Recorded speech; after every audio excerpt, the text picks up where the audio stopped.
भारत खंडाचा सगळ्या साधू संतांचा आढावा घेतला तर कोणीही इतक्या सहजतेने कुंडलिनी जागृती करून षटचक्राचं भेदन करून आणि तुम्हाला निर्विचार अवस्थेत नेऊ शकत नव्हतं, नेलेलं नाही. निर्विचार अवस्था किंवा ज्याला आपण निर्गुणाची भक्ती जे म्हटलेलं आहे, ही अवस्था इतक्या सहजासहजी प्राप्त होण्याबद्दल पुष्कळच्या लोकांचा जुमत होता. परंतु साक्षात माताजी आल्यानंतर आपल्याला हा अनुभव निश्चित येणार आहे. आणि तुम्ही निर्विचार अवस्थेत ज्यावेळेस जाता तर त्याचं काही ज्याला सिम्पटम्स म्हणून किंवा ज्याला आपण लक्षण म्हणून ते आपण ओळखू शकतो. कुंडली मूलाधार चक्रावून उत्थापन पाहून ज्यावेळेस षटचक्राचं भेदन होतं आणि सहस्रार चक्र येऊन थांबते त्यावेळेस तीच कुंडलिनी इडा पिडा नाडीतून दोन्हीकडनं खाली उतरते. वर जाताना जे धारेचं स्वरूप असतं ते खाली येताना परत राधेच्या स्वरूपात येते आणि तुमच्या त्या हाताच्या सगळ्या बोटाच्या आग्रातून तुम्हाला एक थंड असा हवेचा झोत व्हायलासारखं वाटतं. हा जो थंडपणा जो तुम्हाला जाणवेल हे काय, याला व्हायब्रेशन्स म्हटलेलं आहे. आदिगुरु शंकराचार्यांनी त्याला चैतन्य लहरी म्हटलेलं आहे, त्याला आनंद लहरी असंही नाव दिलं.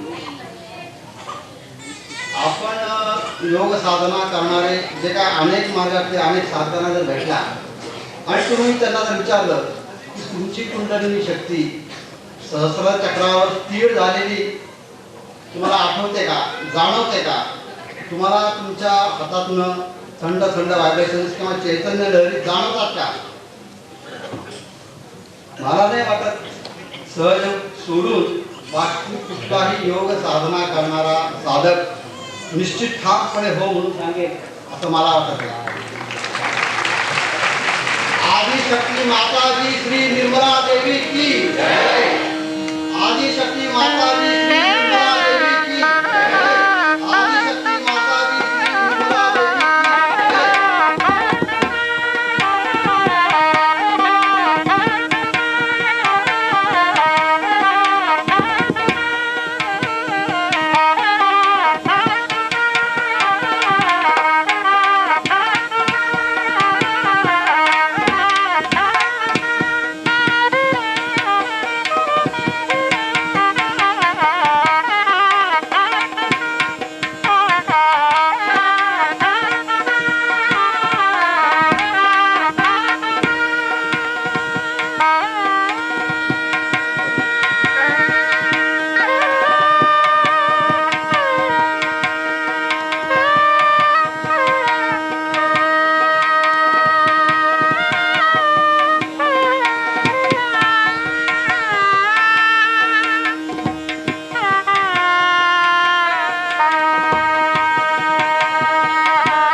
शुभ संकल्प दे, आत्मज्ञाने निश्चये मन चेतनामय जावले, विश्व हे सामावले, विश्व हे सामावले।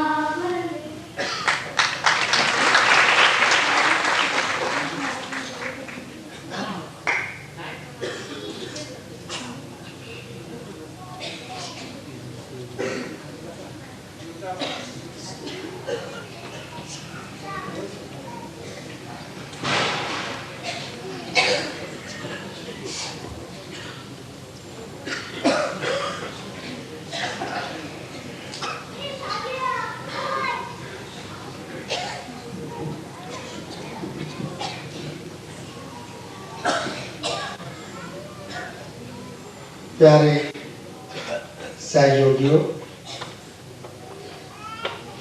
और सहज योग की जिज्ञासा में आए हुए बंधु भाइयों,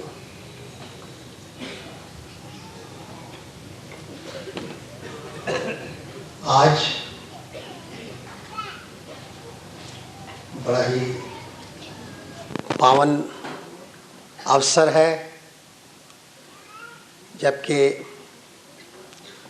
श्री माता जी निर्मला देवी जी हमारे बीच में हैं और हमें कुंडलिनी ज्ञान के ऊपर, उसकी एवेकनिंग किस तरह होती है उसके ऊपर हमें वो बताएंगे।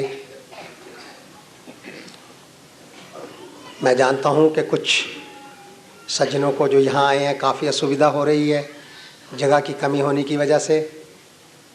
मैं उनसे माफ़ी मांगता हूँ, जगह कम होने की वजह से उन्हें थोड़ी तकलीफ़ होगी, लेकिन जिस चीज़ की आपको उपलब्धि होगी इन सेशंस में माता जी के द्वारा, उससे वो सारी कमी पूरी हो जाएगी, यही मैं आपको आश्वासन देता हूँ। और इसके साथ ही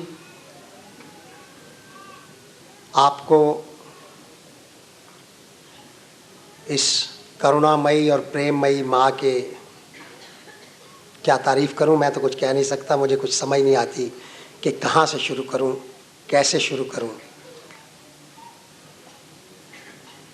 करुणा प्रेम का ये एक सरोवर और स्रोत्र जो है माँ जो बैठे हैं हमारे बीच में, ये उस चीज़ को जिनके लिए हमारे ऋषि मुनियों ने कहा था कि कुंडलिनी जो एवेकनिंग है वो बहुत ही मुश्किल और बहुत ही काफ़ी प्रयास के बाद होती है, लेकिन माँ ने उसी चीज़ को इतना सुविधाजनक बना दिया है। यदि आप सही मायनों में जिज्ञासु हैं, सीकर्स हैं, तो मैं आपको आश्वासन देता हूँ कि आज आप यहाँ से जाने से पहले ही रियलाइज़ हो जाएंगे। आपके और माता जी के बीच में ना ज़्यादा आते हुए मैं माँ से प्रार्थना करूँगा कि वो अपनी प्यार और मधुर भरी वाणी से आपको आपके अंदर की जो जिज्ञासा है उसकी सांत्वना करें। धन्यवाद।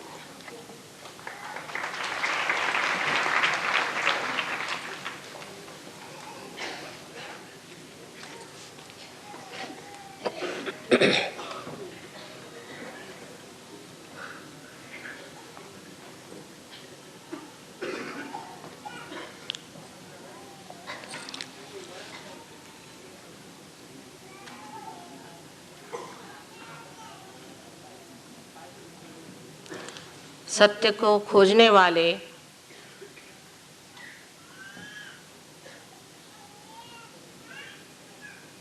सर्व आत्माओं को हमारा प्रणिपात।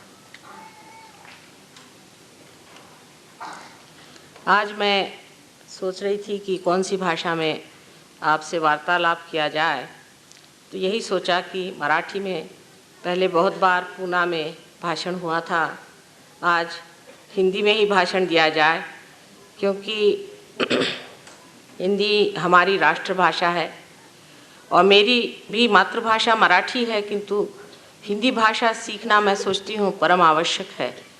और इसलिए आप लोग मराठी प्रेमी लोग मुझे उदार अंतःकरण से क्षमा करेंगे, और हिंदी बोलने वाले लोग जो साहित्यिक हैं वे भी मुझे क्षमा करें अगर कोई त्रुटियां हो जाए तो। किंतु सबसे पहले जान लेना चाहिए कि भाषा तो हृदय की होनी चाहिए। जहाँ भाषा हृदय की न होते हुए सिर्फ शब्दजाल होती है, तब हर तरह के जंजाल खड़े हो जाते हैं। इसलिए कोई सी भी भाषा जो हृदय से निकलती है वही मार्मिक होती है, उसी का असर भी होता है। हम लोग सत्य को खोज रहे हैं अनेक वर्षों से, आज ही की ये बात नहीं है। अनेक वर्ष से हम सत्य को खोज रहे हैं और उसकी खोज होते होते काफ़ी लोग भटक भी गए हैं। उसका कारण हमें समझ लेना चाहिए, क्योंकि आज की जो स्थिति है, आज का जो माहौल है, वातावरण है, उस वातावरण में ये समझ में नहीं आता है कि सब लोग परमात्मा की बात करते हैं, धर्म की बात करते हैं, और उस पर इतना झगड़ा, इतनी आफत और इतना तमाशा क्यों खड़ा करते हैं। यह प्रश्न ज़रूर हमारे जो तरुण पीढ़ी के लोग हैं उनके सामने आता है, और वो लोग ये पूछते हैं बार बार कि माँ इसका क्या मतलब है। अगर ये परमात्मा सच्चाई है, परमात्मा अगर प्रेम है और परमात्मा अगर कृपा, तो ये सब तो लगते नहीं कि इन पे कोई परमात्मा की कृपा है या इन पे कोई परमात्मा का असर भी है। तो ऐसे परमात्मा से अच्छा है कि भूल ही जाएं उसको जिसने कितनी आफत मचा रखी है। इस प्रकार आज आप देख रहे हैं कि एक बड़ा द्वंद्व हमारे तरुण लोगों में, हमारे जवान लोगों में खड़ा हो रहा है कि जो परमात्मा की बात है इसे किस तरह से माना जाए। चाहे आप माने या न माने, परमात्मा है। ये मानने न मानने की बात नहीं, जो अस्तित्व है वो रहेगा, चाहे आप माने या न माने। लेकिन ऐसी क्या बात हो गई कि जिसकी वजह से मनुष्य ऐसे गलत रास्तों पे चला जाता है जहाँ परमात्मा खोजने से भी नहीं मिलता। ये समझने की अगर हम कोशिश करें तो कहाँ हमारी गलती हो गई ये हमारे दिखाई देगी। अब सहज योग जो है, सहज, सह माने आपके साथ, जो माने जन्मा हुआ, जो आपके साथ जन्मा हुआ योग का कार्यक्रम है, जो आपके लिए योग की युक्ति है। इतना ही नहीं, एक आपके लिए आश्वासन है, वो सिद्ध करने का आज समय आ गया है। सहज योग ये कोई आज का काम नहीं, हजारों वर्ष पहले भी इंद्र को आत्म साक्षात्कार दिया गया था, आत्मज्ञान दिया गया था, तब भी सहज योग था। और उसके बाद आपने देखा है मार्कंडेय स्वामी ने, जो कि 14,000 वर्ष पूर्व इस संसार में आए थे, उन्होंने भी सहज की महत्व बताई है। लेकिन ये बात बहुत खोल करके कही नहीं गई। उसके बाद बहुत सालों बाद हम कह सकते हैं कि इसको खोल कर पहले ही आदि शंकराचार्य ने सर्व समाज के सामने रखा। तो भी ये नहीं कहा गया कि ये चीज़ होती कैसी, पूरी तरह से बात नहीं कही गई, क्योंकि वो समान नहीं था। कृष्ण ने भी कहा कि आपको आत्मा को जान लेना चाहिए, जिसने आत्मा को जाना वही समझ सकता है। क्राइस्ट ने भी यही कहा कि आपका पुनर्जन्म होना चाहिए। बुद्ध ने कहा, महावीर ने कहा, सब ने ये कहा कि आपका पुनर्जन्म होना चाहिए। लेकिन इस बात को खोल करके आदि शंकराचार्य ने बताया कि इसके सिवाय कोई और इलाज आपका नहीं है। जब तक आपके अंदर से चैतन्य की सौंदर्य लहरियाँ नहीं बहेंगी, तब तक सलीलम सलीलम उन्होंने कहा, तब तक ये शब्द जाल छूट नहीं सकते।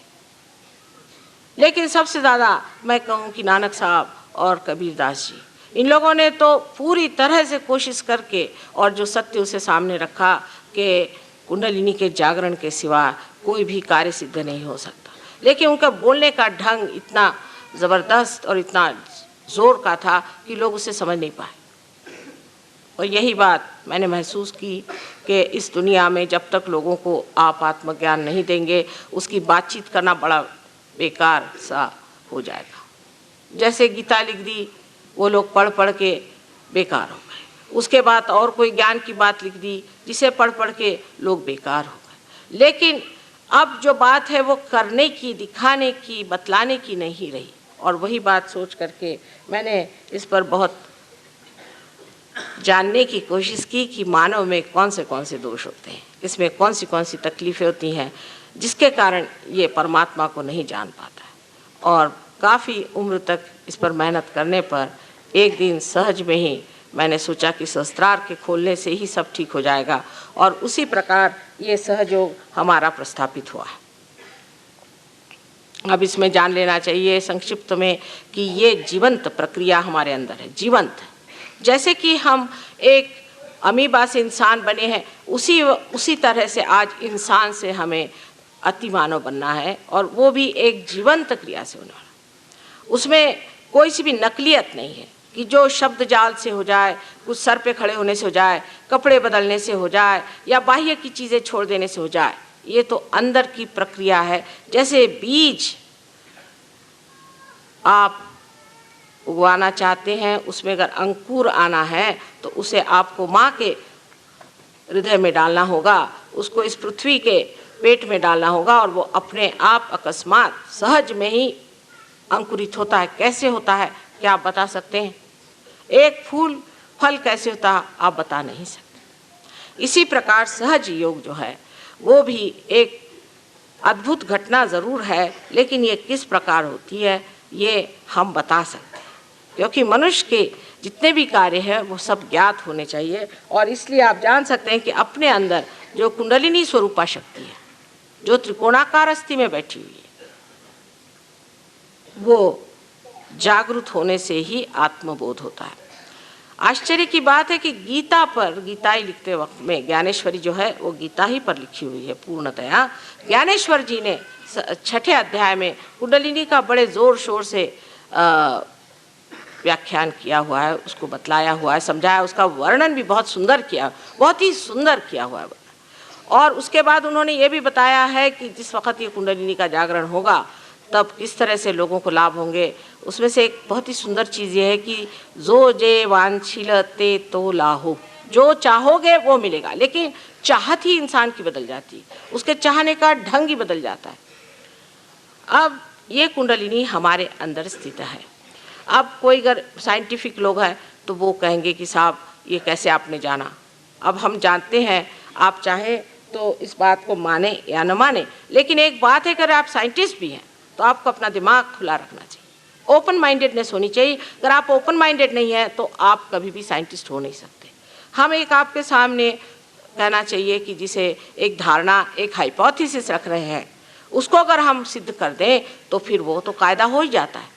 इसी प्रकार कुंडलिनी भी ज़रा गहरी चीज़ है, और उस गहरी चीज़ को पाने के लिए सबसे पहले अपने दिमाग को खुला रखें। पहले ही से आप डंडा लेकर खड़े हो जाइएगा तो हम आपको क्या बताएंगे। मैंने ये देखा हुआ है कि सिर्फ परमात्मा के साम्राज्य में ऐसे कार्य होते हैं। देखिए, अगर आप कॉलेज जा रहे हैं, यूनिवर्सिटी जा रहे हैं, आप एडमिशन के लिए कितनी कोशिश करते हैं, क्या क्या दुनिया भर के आफ्ते करके एडमिशन कराते हैं, एडमिशन लेते हैं, और अपने गुरुजनों के सामने गर्दन झुका के बैठते हैं कि वो जो भी कहे वो प्रमाण होगा। लेकिन मैंने देखा है कि संसार में जितने बड़े बड़े साधु संत आए, उनको तो हम लोगों ने सताया है, उनकी तकलीफ़ थी, उनकी कोई बात नहीं सुनी और उनको परेशान करते रहे, और हर समय उनसे चर्चा और वाद विवाद करके उनको परेशान किया। इस तरह से आप ज्ञान को प्राप्त नहीं कर सकते। ज्ञान के लिए सबसे पहले चीज़ है कि मैंने अभी तक जाना नहीं, मुझे आगे जानने का है, जिसके ऊपर सब बड़े बड़े शास्त्रों में, सब बड़े बड़े साधु संतों ने लिखा हुआ है। रामदास स्वामी को आप उठाइए तो उन्होंने साफ लिख दिया कि पढ़ पढ़ करके कुछ नहीं होने वाला। हमारे कबीरदास जी ने तो साफ लिख दिया कि पढ़ी पढ़ी मूर्ख पंडित मूर्ख भय, साफ साफ लिख दिया उन्होंने। और कितनी ही बातें इन साधु संतों ने इतनी साफ लिखी हुई है कि बड़ा आश्चर्य होता है कि हम उनको ही पढ़ के उन्होंने जिस चीज़ को मना किया है वही कैसे करते हैं। अब उसका कारण मैं आपसे बताऊंगी कि क्यों ऐसा हो जाता है, और इसके कारण कैसे हमारा जो धर्म है वो किसी तरह से अधर्म में ही परिवर्तित हो जाता है। अब कुंडलिनी शक्ति जो है ये है शुद्ध इच्छा, ये है शुद्ध इच्छा, माने बाकी जितनी भी इच्छाएं हैं अशुद्ध हैं। क्योंकि अगर वो अशुद्ध नहीं होती तो एक चीज़ मिलने पर दूसरी चीज़ मिलने की इच्छा न होती। हमारे जो इकोनॉमिक्स के लॉज हैं, अर्थशास्त्र के जो लॉज हैं, उसके अनुसार कोई सी भी ज़रूरतें सर्वसाधारण तरह से पूरी नहीं होती, क्षमित नहीं होती हैं। माने ये कि in general they cannot be satisfied in general. इसका मतलब ये है कि आपको एक चीज़ मिल जाएगी इन पर्टिकुलर, लेकिन अगर वो चीज़ मिलने के बाद आप चाहेंगे कि दूसरी चीज़ मिले, फिर तीसरी चीज़ मिले, इसकी वजह यह है कि आपके अंदर शुद्ध इच्छा नहीं है। जिस इच्छा की आप बहुत कोशिश करते हैं कि पूरी हो जाए, वो इच्छा शुद्ध नहीं है, वो अशुद्ध इच्छा। तो शुद्ध इच्छा की जो शक्ति है वो ये कुंडलिनी है, जिसने सारा अपना ये पिंड बनाया और उसके बाद वैसी की वैसी बैठी हुई, क्योंकि वो अभी तक जागृति नहीं हुई हमारे अंदर, उसका अभी पूरी तरह से प्रादुर्भाव नहीं हुआ, उसका मैनिफेस्टेशन नहीं हुआ कि वो अपना असर दिखा। यही शुद्ध इच्छा हमारे त्रिकोणाकार अस्थि में बैठी हुई, जिसे हम लोग कुंडलिनी इसलिए कहते हैं क्योंकि ये 3.5 कुंडलों में बैठी है। अब वो 3.5 में क्यों बैठी, उसका क्या गणित है वगैरह, उसके लिए आज अपने पास इतना समय नहीं है, लेकिन आप अगर मेरे कभी लेक्चर सुने तो उसमें विशद रूप से मैंने सब समझाया हुआ है। अब ये कुंडलिनी शक्ति है शुद्ध इच्छा। तो सर्वप्रथम शुद्ध इच्छा जो है वो हमारे अंदर जब उठती भी है तो हम क्या देखते हैं कि हमारे अंदर ये चक्रों से गुजरते वक्त वो चक्रों से अपने को अलिप्त रखते हुए पूरे तरह से उसको प्लावित करती है। और यही तार्किक दृष्टि से भी देखा जाए तो सही बात है कि जब एक पेड़ के अंदर उसके अंदर का रस, उसका सैप जब उठता है, अगर वो एक जगह कहीं भी चिपक जाए और किसी भी एक चीज़ में ख़त्म हो जाए तो वो पेड़ भी ख़त्म हो जाएगा और वो चीज़ भी ख़त्म हो जाएगी।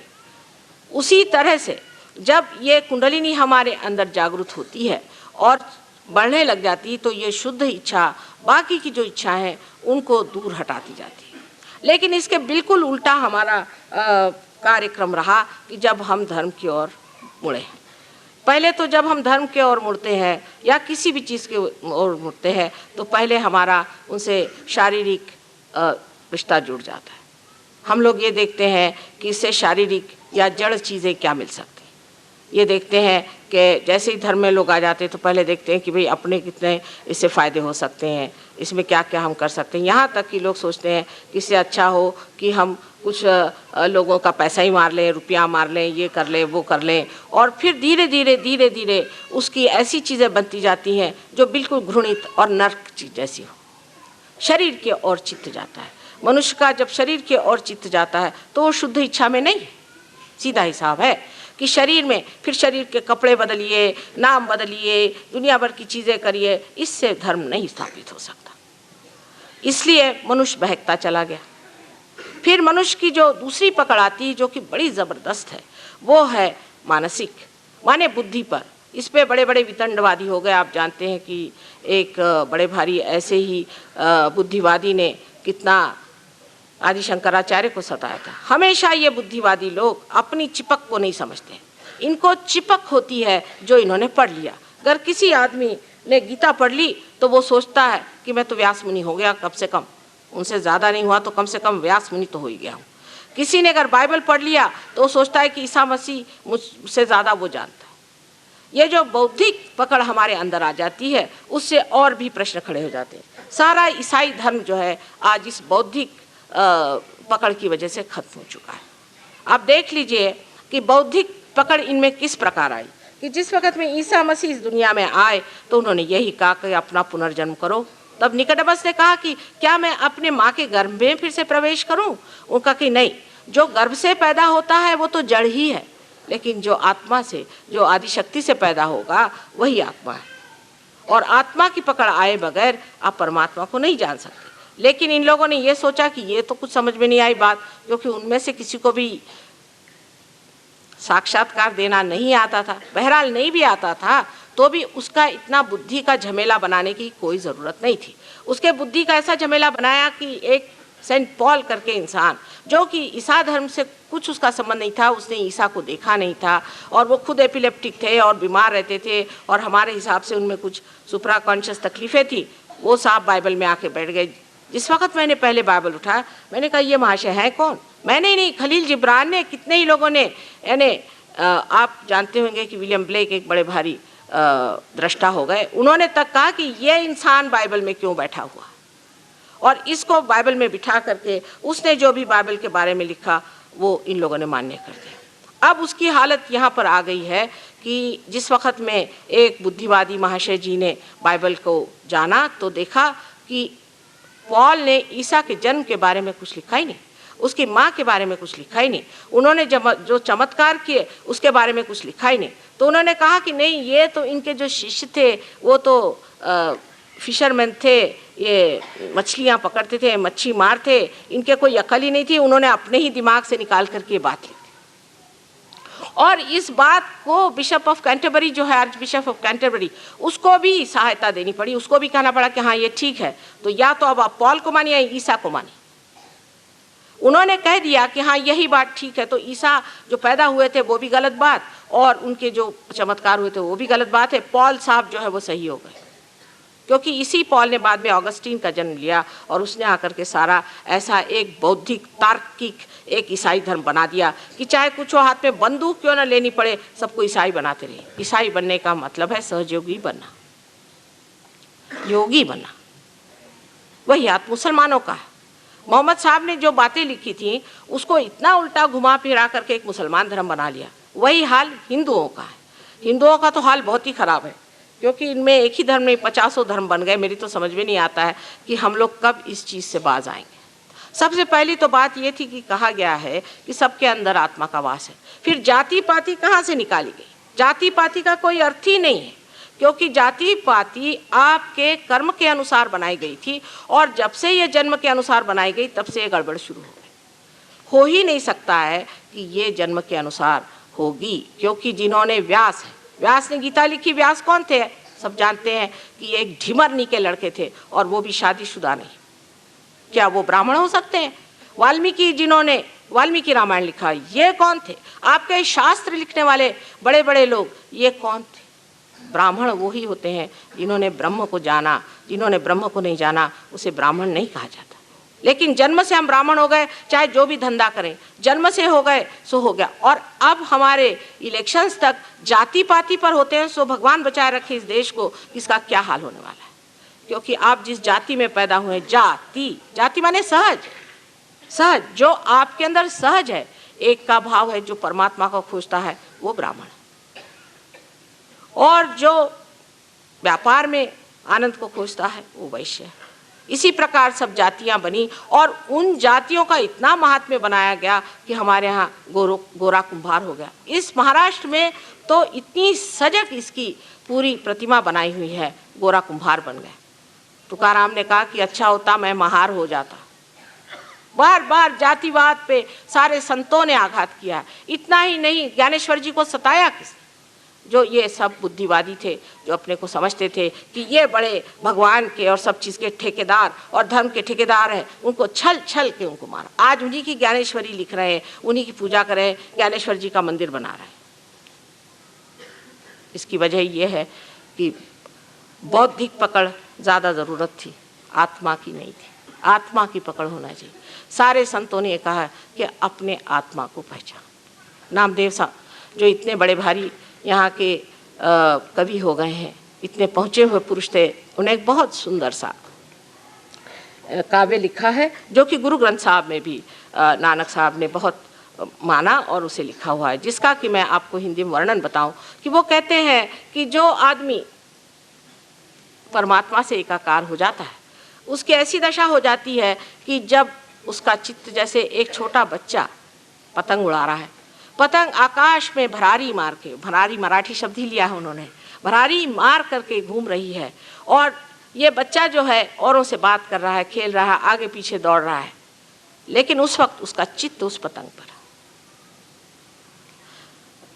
दूसरी बात उन्होंने ये कही कि जिस वक्त औरतें पानी भर के आ रही हैं और जल्दी जल्दी चल रही हैं, आपस में बोल रही हैं और उनकी घघरी सर पे रखी हुई है और आपस में हंसी मजाक सब हो रहा है, लेकिन चित्त उनका उस घाघर पे, सर पे। इसे समझने की बात यह है कि जो लोग धर्म की बात करते हैं, सबसे पहले उनको चाहिए कि वो आत्मा का साक्षात्कार पाएं, नहीं तो उनको कोई अधिकार नहीं कि वो आत्मा का साक्षात्कार पाएं, और कोई अधिकार नहीं कि वो कहें कि हम आत्म साक्षात्कारी हैं। वो अपने को कहें भले कि हम बहुत ऊंचे हैं और अपना सेल्फ सर्टिफिकेट दे, लेकिन उसकी पहचान ये है कि वो जो आदमी आत्म साक्षात्कारी होता है वो उसके अंदर सामूहिक चेतना आनी चाहिए, उसके अंदर कलेक्टिव कॉन्शियसनेस आनी चाहिए। अगर उसके अंदर वो सामूहिक चेतना नहीं आई तो वो कितना भी अपने को सेल्फ सर्टिफिकेट करे तो भी तो आत्म साक्षात्कारी नहीं है। और ये बड़ी ज़रूरी चीज़ है कि धर्म को पालने वाले, धर्म को संभालने वाले आत्म साक्षात्कारी होना चाहिए। धर्म पे चर्चा करना भी उन्हीं का अधिकार है जिन्होंने अभी तक उस प्रकाश को पाया नहीं, आत्मा के प्रकाश को पाया ही नहीं। वो क्या उसकी बात करेंगे जो अंधेरे में खड़े हुए, अंधेरे की ही चर्चा होगी। या एक अंधा आदमी क्या बताएगा कि कौन से रंग है और कौन सी कला यहाँ पड़ी हुई है। इसलिए पहले अपनी आँख खोलनी चाहिए और वो आँख सिर्फ आत्मा के ही दृष्टि से जाना जाता है। गीता में भी कहा आत्मन्नेव आत्मने तुष्टः, आत्मा आत्मा से ही तुष्ट होता है। तीसरी पकड़ और भी उससे बेकार है, बहुत ही बेकार है, जिसमें कि मनुष्य अपनी भावना से किसी को चिपक जाता है। अब भावना उनको है जिसे हम कभी कभी श्रद्धा समझते हैं, पर ये श्रद्धा नहीं, ये अंधभक्ति है।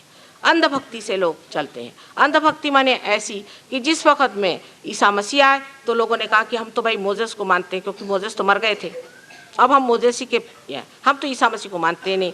जैसे कि जू लोग थे, उन्होंने कहा कि हम ईसा मसीह को नहीं मानते, हम तो सिर्फ मोजेस को मानते।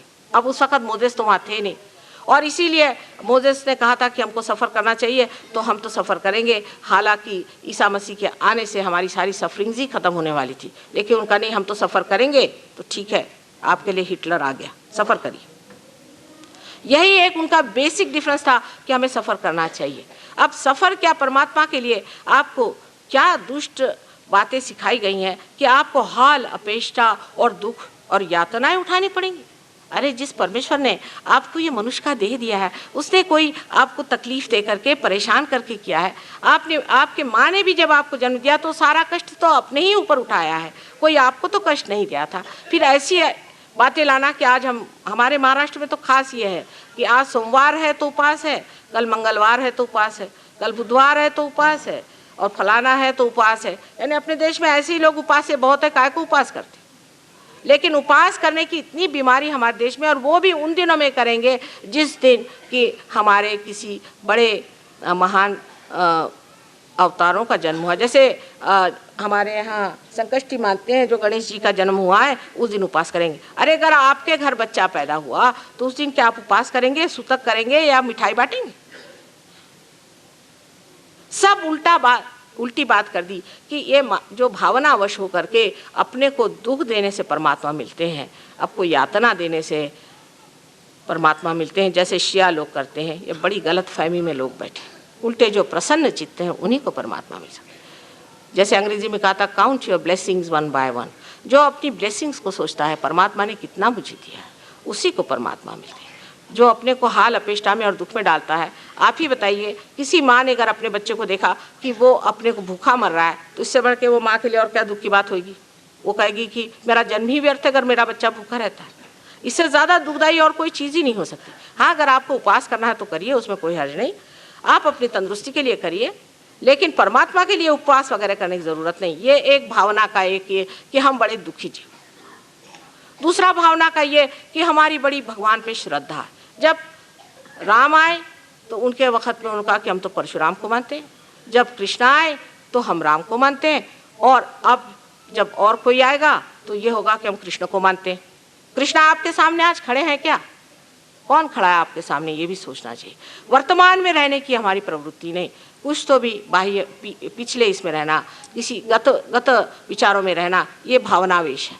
भावनावेश में लोग इस कदर पागल हो जाते हैं कि उसी में फिर हमारे यहाँ हम देखते हैं कि बुद्धिवादी भी और भावनावेशी भी दोनों ही, जिसे हम कह सकते हैं कि फैनेटिक्स हो जाते हैं। ये फैनेटिसिज्म सिर्फ एक भावना से चिपक जाता है और वो भावना इतनी ज़बरदस्त हो जाती है, अंध भावना है, अंध चीज़ है, जिसकी वजह से मनुष्य इतना एक चीज़ को चिपक जाता है, उसकी शुद्ध इच्छा जो हो उसी में नष्ट हो जाती। जैसे नदी आते हुए किसी रेत में चली जाए और वहाँ लुप्त हो जाए, उसी प्रकार हमारे अंदर की जो शुद्ध इच्छा परमात्मा से एकाकार होने की है, इसी प्रकार इसमें लुप्त हो जाती है, उसमें लुप्त हो जाती है। इस तरह की अंधश्रद्धा से हमारे यहाँ बड़ा ही नुकसान हुआ, बहुत नुकसान हुआ। और सबसे बड़ा नुकसान तो ये हुआ है कि अब हम लोग अलग अलग होकर बिखर गए। हमारे यहाँ में कोई भी तरह की जोड़ने की व्यवस्था नहीं, सारी ही बिखरने की, अलग हटने की व्यवस्था हो गई, विभक्त होने की। लेकिन जब हमारा इवोल्यूशन होता है, आप देखिए कि हमारा जब उत्थान होता है, जब हम ऊंचे और ऊंचे स्तर पे आते हैं, तब सम्यकता आनी चाहिए, सम्यक होना चाहिए, इंटीग्रेशन आना चाहिए। अगर अपने अंदर इंटीग्रेशन नहीं आया तो ये समझना चाहिए कि हम बिखरे जा रहे हैं। अगर हमारे इंटीग्रेशन आने के लिए कुछ करना हो तो वो करना चाहिए, और सब इंटीग्रेशन का एक ही सूत्र है, वो है अपना आत्मा। उसको प्राप्त होते ही कुंडलिनी जब आत्मा के प्रकाश में आ जाती है, तब सब चीज़ें हट करके उसी के प्रकाश में मनुष्य देखता है कि दूसरा भी कितना सुंदर है, और फिर वो ये भी देखने लग जाता है सामूहिक चेतना में कि जो दूसरा है वो है कौन, दूसरा है कौन। जब आप उसी विराट के अंग प्रत्यंग है तो दूसरा कौन, दूसरे पे उपकार कौन सा हो रहा है? सब अपने ही है, हमारा ही हाथ और हमारे ही पैर, हमारी ही आँख है। लेकिन हम लोग तो जो इंतजामात करे हैं कि एक हाथ से आँख को फोड़ दीजिए, एक हाथ से नाक को काट दीजिए, एक हाथ से कान काट दीजिए, और उसके बाद कहिए, एक कान को पकड़ के कहिए कि साहब हम धार्मिक हैं, वो कहे नाक को पकड़ के हम धार्मिक हैं। इसमें धर्म का लेश मात्र भी नहीं। जब कोई आदमी फेनेटिसिज्म में पड़ता है तो वो जान ले कि इसमें लेश मात्र भी नहीं है। जब तक आप में सम्यक ज्ञान नहीं आ सकता, वो सिर्फ आत्मा के प्रकाश से आता है। किसी ने भी, किसी भी संत साधु ने ये नहीं कहा कि आप आत्मा का प्रकाश न लें, वरना आज ऐसा अगर एक भी गलती से आदमी हो जाता तो लोग उसी के ढिंढोरा पीटते। लेकिन भगवान की ऐसी कृपा है कि कितना उन्होंने सहन किया, लेकिन हमेशा कहते रहे कि आत्मा को प्राप्त करो, आत्मा में सब। यही आत्मा की प्राप्ति करने के लिए हम लोग अनेक चीज़ें करते हैं, और सहयोग में हम देखते हैं कि अनेक तरह के लोग हर एक देश में आते हैं। यहाँ से जो कुछ चोर उचक्के गए थे, उन लोगों ने वहाँ सन्यासी रूप धारण करके और लोगों को बेवकूफ़ भी खूब बनाया, और उसको बेवकूफ़ बना करके उनसे यहाँ तक बताया कि अगर तुम गांजा पियोगे तो तुमको भगवान मिल जाएंगे। वो बेचारे गांजा भी पीने लगे। उनकी इतनी अंधश्रद्धा ज़्यादा है कि उनको जो भी बताइए वो कनेक्ट है। किसी ने कहा कि तुम नग्न हो जाओ तुमको भगवान मिल जाएंगे, तो नग्न भी होगा। इस प्रकार हर जगह आप अगर देखें तो सिर्फ ये दिखाई देता है कि हर तरह की ज़बरदस्ती और अंधे आदमी को ज़बरदस्ती कुएं में ढकेलने का प्रयोग हो रहा है। और जब वो कुआं बन गया, उस कुएं में 25 आदमी जुट गए, तो उनके अंदर ज़रूरी है कि बड़ा ही प्रकोप हो सकता है, उसके कारण बहुत ही ज़्यादा द्वंद्व आ सकता है, उसके कारण झगड़ा हो सकता है, यही नहीं तो बड़ा वायलेंस भी हो सकता है।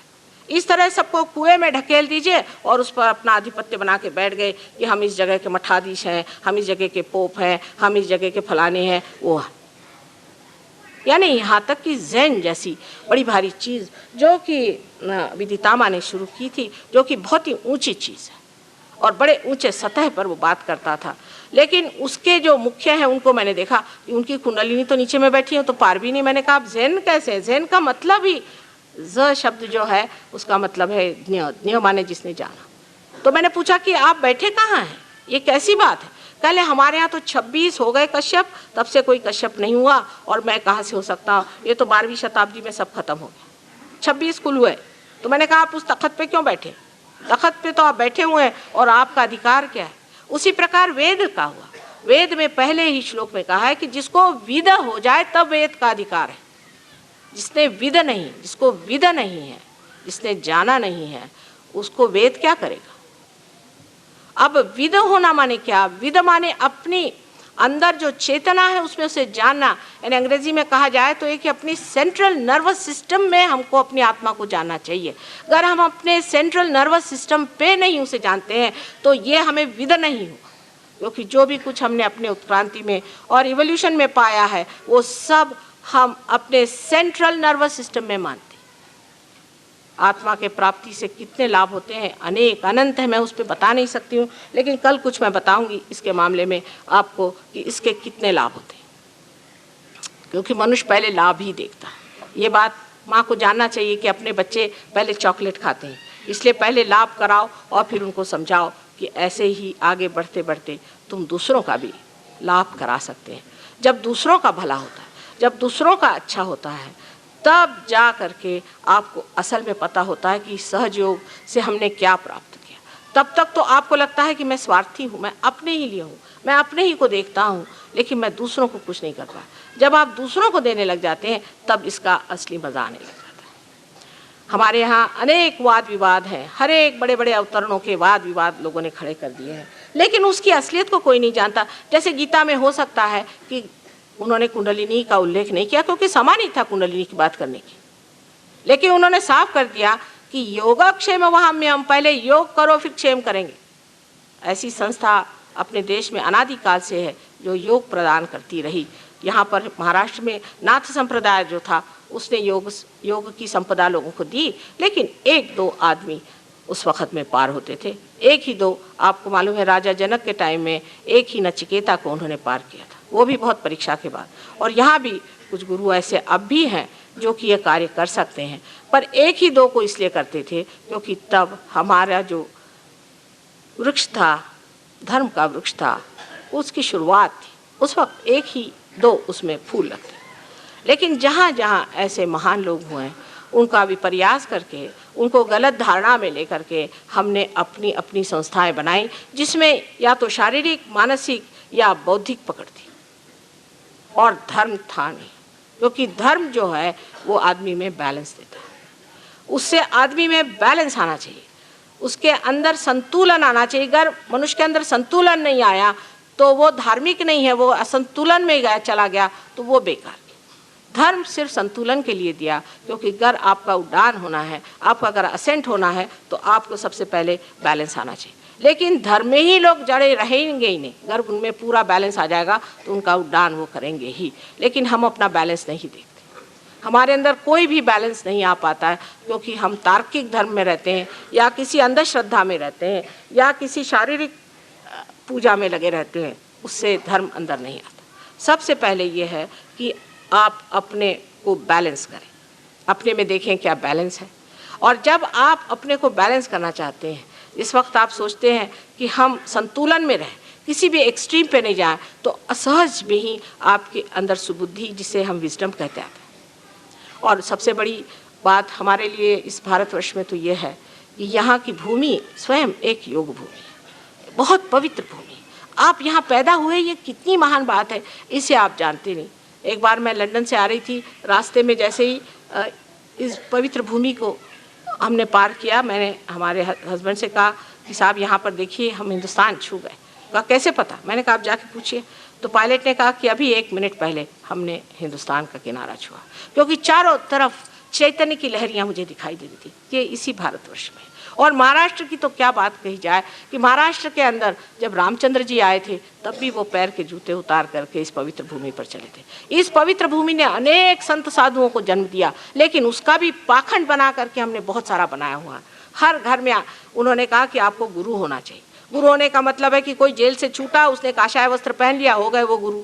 सतगुरु होना चाहिए। और कहा है जो साहिब मिले, जो आपको परमात्मा से मिला है वही सदगुरु है। पर हर आदमी गुरु बना बैठा रहता है, उसकी शक्ल में भी नहीं दिखाई देता कि गुरु है। ऐसी शक्ल की उसके एक एक आप झुर्रियाँ गिन लीजिए, उसकी शक्ल ऐसी कि जैसे मरा जा रहा है, मरगिल्ला, उसको खुद ही बीमारियां हो रही है। अगर ये नहीं है तो दूसरे तरह का कि जो फूल करके इस तरह से हो गया है, जो दूसरों से पैसा लूटता है और उनको गंदी बातें सिखाता है, अधर्म की बातें सिखाता है। ऐसे लोग, अच्छा है कि बहुत आजकल अमेरिका चले गए हैं, वहीं वो पनपे, उस संस्कृति में अच्छे से पनप सकते हैं। इस भारतवर्ष में ऐसे लोग नहीं पनप पाएंगे, थोड़े दिन चलेंगे फिर उनको जाना पड़ेगा, यहाँ चल नहीं सकते। दूसरी बात बहुत बड़ी हमारे लिए भाग्य की है कि हमारी भारतीय संस्कृति अत्यंत महान संस्कृति है, क्योंकि ये हमेशा परमात्मा की ओर दृष्टि उठाती है। हम छोटे थे तब से हमें याद है, हमारी माँ हमेशा कहती कि लक्ष्य कुटे है, तुम्हारा चित्त कहाँ है, चित्त कहाँ है। चित्त का निरोध करना ये हमारे शास्त्र में, हमारे धर्म में, हमारे संस्कृति में बचपन से बच्चों को सिखाया जाता है कि चित्त को रोको। और प्रदेश की जितनी भी संस्कृति है, आप विश्वास मानिए, सब इंसान को धीरे धीरे खत्म करने का इंतजाम है। पहले तो उसका चित्त खराब करो, उसके बाद उसका जो पवित्र है उसे नष्ट कर दो, और उसके अंदर गंदी बातें भर के और उससे पैसा निकालो। क्योंकि जब तक आप में कुछ कमजोरियां नहीं होंगी तो इनकी इंडस्ट्री कैसे चलेंगी।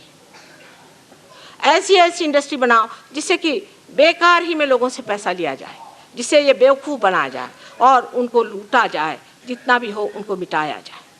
आप देख लीजिए कि साइंस भी जो आज आपने बना के रखा है, उसने भी क्या बनाया है, तो एटॉमिक बॉम्ब।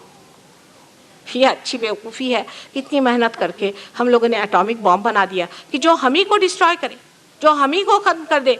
ऐसा हमने क्यों बनाया? आखिर क्या बात है कि हमारे अंदर वो भी शक्ति बैठी हुई जो जड़ है, जिससे आज हम आत्मा होने चाहते हैं, और जड़ शक्ति जो है वो फिर इसको जड़ बनाना चाहती है। और जड़ की तरफ जाना बहुत आसान है, ऊपर उठना कठिन है, लेकिन कूदना नीचे बहुत आसान है। इसलिए मनुष्य जड़ की ओर बहुत जल्दी जाता है, और जड़ता की ओर जाने से कैसे आप उठ सकते हैं? पर ये हमारी भारतीय संस्कृति ही ऐसी संसार में है जो कि आपको ऊपर की ओर उठाती है, हर चीज़ में ऊपर की ओर उठाती है, और ऊपर की ओर उठना ही आपका लक्ष्य है। बाकी सारी ज़िंदगी जो है वो शून्य है, पॉइंटलेस, उसमें कोई अर्थ नहीं है। जो ज़िंदगी आपको ऊपर की ओर उठाए, ऊंचे ऊंचे तरीके से ऊंचे ऊंचे विचारों में उठाए, वही आपके लिए असल ज़िंदगी है, और बाकी की सारी नकल है जिसे हमें छोड़ देना चाहिए। सारे संत साधुओं ने बड़ा कार्य कर दिया, लेकिन जब मेरा जन्म हुआ तो मैंने देखा कि ये लोग तो संत साधुओं के पीछे भी हाथ धो के पड़े हुए हैं। जैसे आजकल एक नई बात बुद्धिवादियों निकाली है कि शंकराचार्य ने सौंदर्य लहरी लिखा ही नहीं। फिर कम्युनिस्ट लोग तो ये कहते हैं कि शंकराचार्य एक होकस पोकस थे। सबके पीछे हाथ धोकर लोग पड़े रहे जिंदगी में, अब मरने के बाद भी उनके पीछे हाथ धोकर पड़े, क्योंकि वजह यह है कि ये लोग अपने अहंकार से अभी छूटे नहीं। इसीलिए वो अहंकार में चिपकी हुई उनकी इच्छा अभी भी उनको तंग कर रही है। उस अहंकार से अपने को छुड़ाना चाहिए, और जब आदमी उस अहंकार को छोड़ के खड़ा हो जाएगा, तब देखेगा कि उसका इसी में क्षेम है, उसका इसी में भला है, इसी में उसका उत्थान है, और यही उसको पाने का है। बाकी सब चीज़ें जो है व्यर्थ की, उसमें क्यों झगड़ते रहे, क्यों लड़ते रहे, क्यों बात करते रहे। बाद में जब उसको समझ में आता है, हो भगवान, कितना समय मैंने बर्बाद कर दिया, बेकार चीज़। आप सबको ये लाभ हो, आत्मा का लाभ हो, आप आत्मा को प्राप्त हो, यही मेरी शुद्ध इच्छा है। और परमात्मा की कृपा से ये जब घटित हो तो ये जानना चाहिए कि एक अंकुर मात्र आपके अंदर ही जागृति हुई है। यह अंकुर मात्र जागृति को आपको चाहे तो आप नष्ट भी कर सकते हैं, और चाहे तो इसका एक वृक्ष भी बना सकते हैं। लेकिन नम्रता होनी चाहिए, अपनी जिद छोड़ करके नम्रता में इसे आप बढ़ाएं और समझें कि ये किस तरह से होना चाहिए। कुछ लोग तो इतने मुकाम छोड़ के कहाँ से कहाँ उनकी मंजिलें तय करते हुए कहाँ तक पहुँच गए, और कुछ लोग अभी भी वहीं पे बैठे हुए हैं। देख करके आश्चर्य होता है कि सहयोग में कैसे लोग कहाँ तक प्रगति करते हैं, और कोई लोग बिल्कुल वहीं ज़मीन पे ही गड़े बैठे हुए हैं। इसलिए इसका भी एक विचार रखना चाहिए कि ये प्राप्त होने के बाद हम चाहे कितने भी बड़ी पोजीशन में हो, कितने भी रईस हो, गरीब हो, कुछ भी हो, आज हमको आत्म प्राप्ति हो गई, हम सब एक लेवल पे आ गए। इसके बाद हमें चाहिए कि हम अपना लेवल बढ़ाएं, ऊपर चलें। पैसे जिनके पास हैं या जिनके पास पोजीशन है या जो गरीब हैं, सबका एक जैसा ही हाल है, कोई खास फ़र्क तो मुझे दिखाई नहीं देता। बस बेहतर ये है कि आप इस सतह पर आ जाए और आत्मा को प्राप्त करें। उसके बगैर आपके देश की गरीबी भी नहीं जा सकती, और ये ब्लैक मार्केट नहीं जा सकता। इसके सिवाय यहाँ के जो कुछ एडमिनिस्ट्रेशन की खराबियाँ वो नहीं जा सकती, और जितनी अराजकता है, जो खराबियाँ हैं, सब कुछ इसी से मिट सकती हैं। और कोई तरीका नहीं है कि मनुष्य का उत्थान करना चाहिए। आखिर मनुष्य ही तो सब कर रहा है। अगर मनुष्य ठीक हो जाए, उसकी आत्मा जागरूक हो जाए और इस परमात्मा की प्रेम को वो जान जाए, तब फिर आप देखिए कि कितना फ़र्क आ जाएगा, कितना सारे देश में इसका फ़र्क आ जाएगा। लेकिन यहाँ एक ही रोना है कि कितने लोग ये चाहते हैं। वो लोग तो सोचते हैं कि अभी थोड़ी ज़िंदगी है, बना लो, जो कुछ करना है कर लो। ज़िंदगी बहुत लंबी है, ये अमर ज़िंदगी को पाइए। 2 क्षण की ज़िंदगी में रहने से कोई भी फ़र्क नहीं पड़ने वाला। इसलिए सभी लोगों को मैं बहुत विनती करके कहती हूँ, मैं एक माँ हूँ और मैं सोचती हूँ कि मेरी आर्तता ये है कि किसी तरह से भी आप लोग इस चीज़ को समझें कि अब समय आ गया है इस उत्थान का। ये आखिरी जो हमारे इवोल्यूशन का जो आखिरी जंप है, जिसमें कि हम अपनी सामूहिक चेतना में जागरूक होते हैं, आत्मा में जागरूक होते हैं, उसे प्राप्त करने का ये समय आ गया है। इसे चूकने में कोई अर्थ नहीं है, और लोगों को भी इस वक्त गलत फहमी में डालने से कोई अर्थ नहीं। जो हो गया सो हो गया, उसे भूल करके इस अनंत में आप उतरिए। परमात्मा के साम्राज्य में आपको आना चाहिए।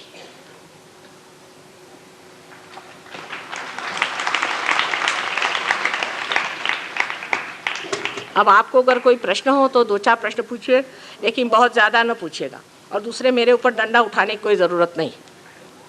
मैं कोई आपको किसी भी तरह से सताने नहीं आई हूँ।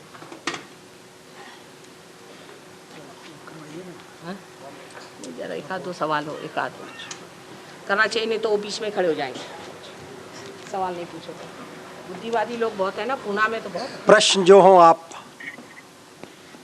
कुछ पूछना चाहते हैं इस बारे में तो बताइए।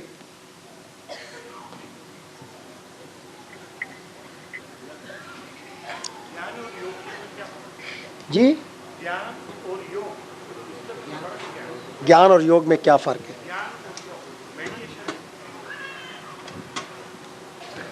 Any other question?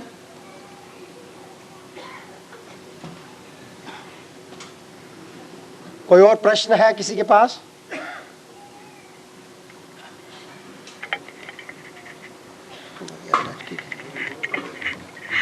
एक साहब और काय पाहिजे, काय पाहिजे? सहज योग, ज्ञान पाहिजे त्याला. व्हॉट इज सहज योग? यू वांट अहो सगळं सांगितलं ना आता. In one word? Yes, yes, taken away. बरोबर. तसं एक पुस्तक आहे, ते घ्या आपण, लहान पुस्तक आहे याच्याबद्दल. येईल का? आता आधी सांगितलं ना मी, सहजयोग म्हणजे काय, सोप्या शब्द. सहज म्हणजे तुमच्या बरोबर जन्मलेला योगाचा जो मार्ग आहे तो सहजयोग आहे. तो फक्त मानवालाच उपलब्ध आहे, जानवरांना नाही, कशालाच नाही, फक्त आपल्याला उपलब्ध आहे. पण तो काय आहे त्याच्यासाठी संबंध सांगायचं म्हणजे या भाषणात होऊ शकत नाही. मी आता आपल्याला थोडक्यात सांगितलं आहे. पण पुस्तकं आहेत ती बघा, लहान लहान पुस्तकं आहेत. पहिल्यांदा ज्या लोकांनी अजून काही साध्य केलं नाही त्यांच्यासाठी सुद्धा पुस्तकं आहेत, ती आधी वाचून घ्या. त्याच्यानंतर मग साध्य झाल्यावरती दुसरी पुस्तकं मिळतील. आम्ही सगळ्यांना सगळी पुस्तकं देत नसतो, तेव्हा ते पुस्तक घेऊन आपण बघा, म्हणजे कळेल सहयोग म्हणजे काय. आणि उद्या मी सगळं सांगणार आहे आणि लाभ काय होतात ते. आता आपण एक प्रश्न विचारला की योग आणि ज्ञान ह्याच्यात काय फरक आहे. काय म्हटलं?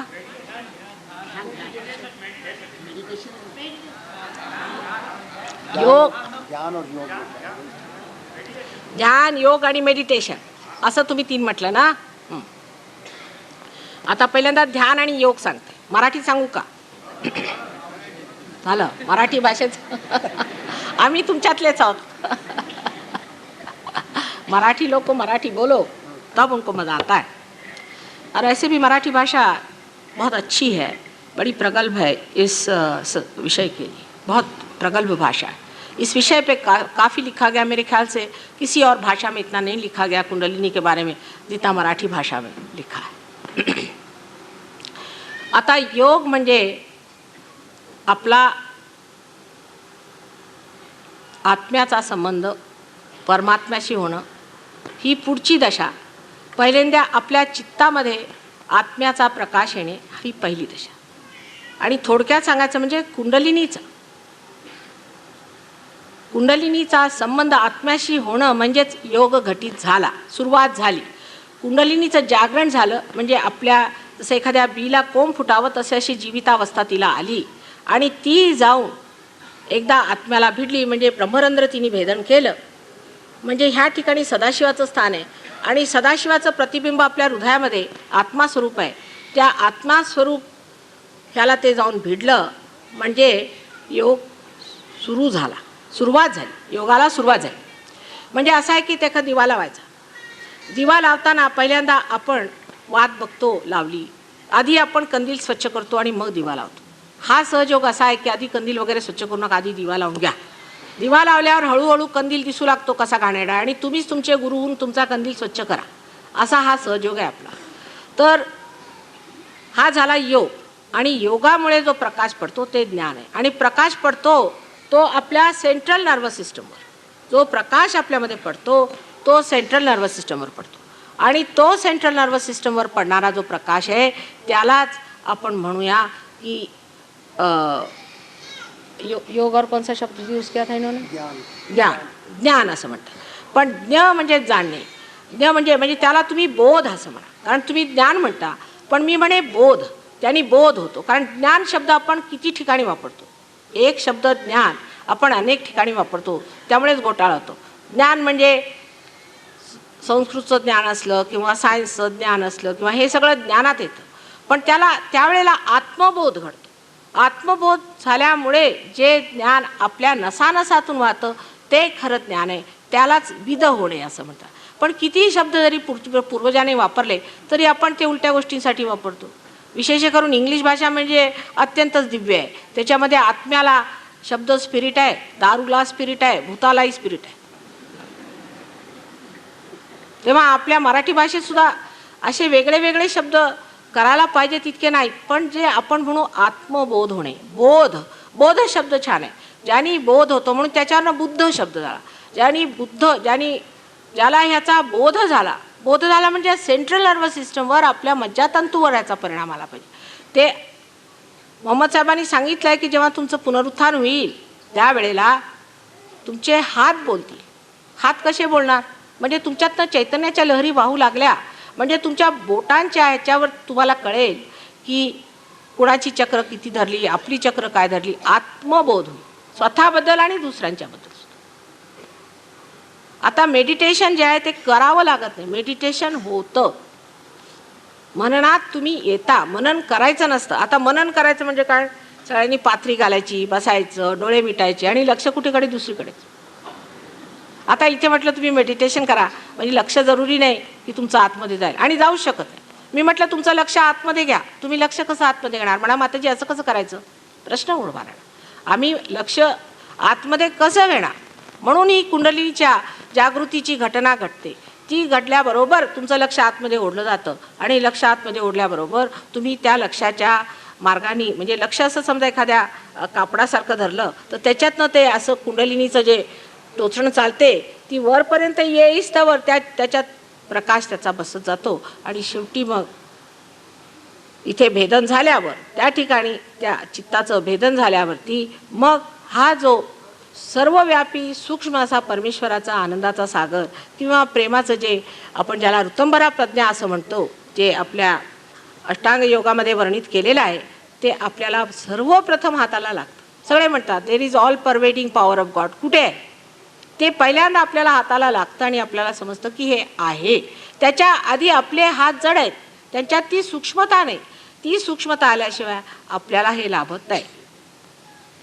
म्हणून मग मननात कसं जायचं, त्याच्यानंतर मग मनन कसं करायचं ते आम्ही नंतर सांगूया. यस. कुंडलिनी जागृती केव्हा करावी आणि कशी करावी? वसा सांग. तुम्ही प्रश्न छान विचारला, आणि ही जी उत्कंठा आहे ती आत्ताच ह्याच वेळेला तुम्हाला देणार मी. काही करायची नाही, तुम्हाला काही करायचं नाही. सध्या एका पेटलेल्या दिव्याने दुसरा दिवा पेटवायचा असतो, मग आपला पेटला की आपण दुसऱ्यांचे पेटवायचं. अगदी सोपं काम आहे. तत्क्षण कुंडलिनी होते, तत्क्षण. त्याला दुसरा क्षण सुद्धा लागत नाही. पण काय आहे, काही लोकांची बिचारी थकलेली असते, काही आजारी असतात, तिथे त्रास असतो म्हणून ती जरा अडकते. पण जर सर्वसाधारण लोक इतक्या गुंतागुंतीत नसले, फटकन कुंडलिनीवर येते. काही करावं लागत नाही, मलाही नाही आणि आपल्यालाही नाही.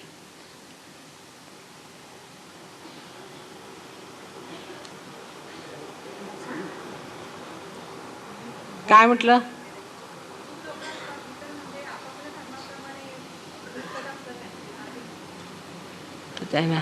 आगे आइए जरा, आगे आकर.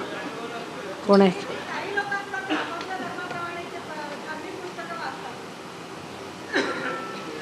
मग काय म्हणता? काय नीटपणे बोलावं, तुमचं मला ऐकायला येत नाही. काय करायचं? काही विशेष प्रश्न आहे का? एवढं ऐकलं, आपापल्या धर्माप्रमाणे सर्व लोक आपले पुस्तकं वाचतात, मग पुढे काय?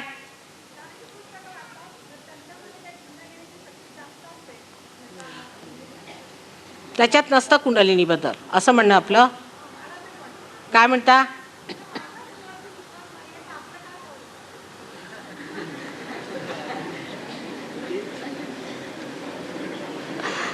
Anybody who can understand our No, you can write it down tomorrow. I'll answer it. All right? हां, तुम्ही आता लिहून काढा आणि मला उद्या द्या, मी उद्या उत्तर देईन तुमचं, अवश्य देईन. मला असं वाटतं तुम्ही असं विचारता की प्रत्येक ठिकाणी कुंडलिनीबद्दल लिहिलेलं नसतं. प्रत्येकाला प्रत्येक गोष्ट सांगायची नसतेच मुळी. सांगून उपयोग काय? अहो अजून आम्ही सांगतो तरी सुद्धा लोक ऐकत नाहीत. सांगायची सोय कुठे आहे? पूर्वी जर कुणाला देवाचं नाव घेतलं की लोक मारायला उठायचे. कुंडलिनीचं नाव घेतलं असतं तर खूनच पाडला असता. आमचंही तसं होऊ शकतं म्हणा. पुष्कळांनी आमच्यावर ताशेरे मारले. सगळ्या वर्तमानपत्रांनी आमच्या विरुद्ध लिहिलं. भयंकर गोष्टी लिहिल्या म्हणजे काहीच्या काहीच. सगळ्यांनी आम्हाला खूप प्रयत्न केला त्रास देण्याचा. प्रत्येकाने. काही हरकत नाही. जे सत्य आहे ते पुढे येणार. फार सहन करावं लागतं. काय करता? सगळे अतिशहाणे जगात. मग करता काय? सगळेच अतिशहाणे असल्यामुळे प्रत्येकाला कुंडलिनीचं बद्दल बोलायची सोय कुठे आहे?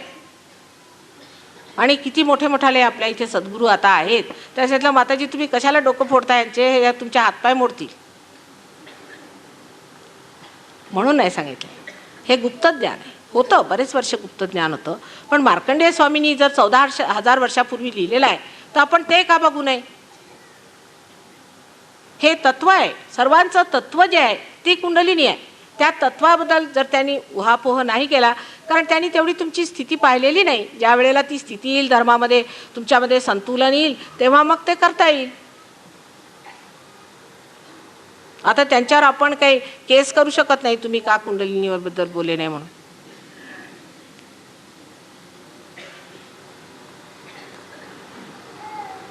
पण आम्ही आमच्याच धर्माला जागतो हे जे डोकं आहे ते सोडलं पाहिजे. तुमचा धर्म कोणताच नाही. सर्व एकच मानव धर्म आहे आणि त्याचे 10 अंग आपल्या नाभीचक्रात आहे. ते मी उद्या समजावून सांगणार आहे. तो खरा धर्म आहे. तो जेव्हा आपण तो म्हणजे आपल्यातला नैसर्गिक जो धर्म आहे तो म्हणजे आपल्या 10 वेलन्सीज आहे. कार्बनला जशा 4 वेलन्सीज असतात तशा मानवाला 10 वेलन्सीज आहेत. त्याला तुम्ही 10 कमांड्स म्हणा किंवा काय म्हणा. आणि त्या जेव्हा आपल्या संतुलनात येतात तेव्हाच आपल्याला आत्मसाक्षात्कार होतो असं म्हणत असत. पण आता तसं नाही. कशी गाडी बिघडलेली असली तरी ती नीट करावी असा विचार करून मी बराच अभ्यास मनुष्यांचा केला, मानवांचा केला. आणि त्यानंतर आता बहुतेक गाड्या मी दुरुस्त करते. आणि तुम्हालाही शिकवून येईन कशा दुरुस्त करायच्या त्या. फक्त थोडंसं धैर्य पाहिजे, म्हणजे पेशन्स पाहिजे. आणि मुख्य म्हणजे प्रेम पाहिजे. प्रेम असलं म्हणजे पेशन्स येतं. हां बोला. काय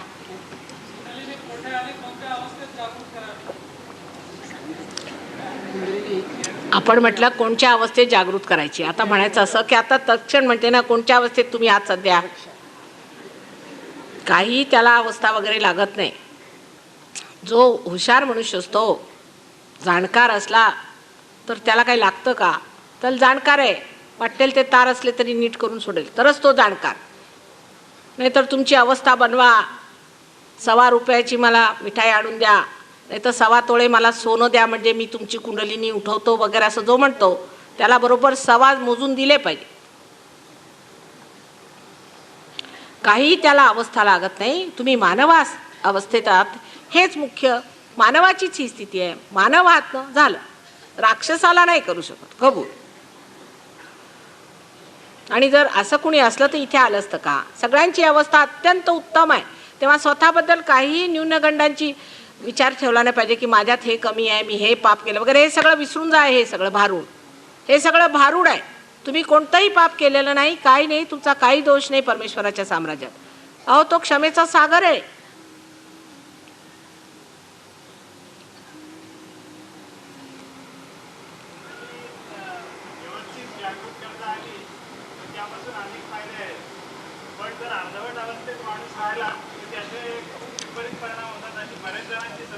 कारण ते अर्धवट आहेत.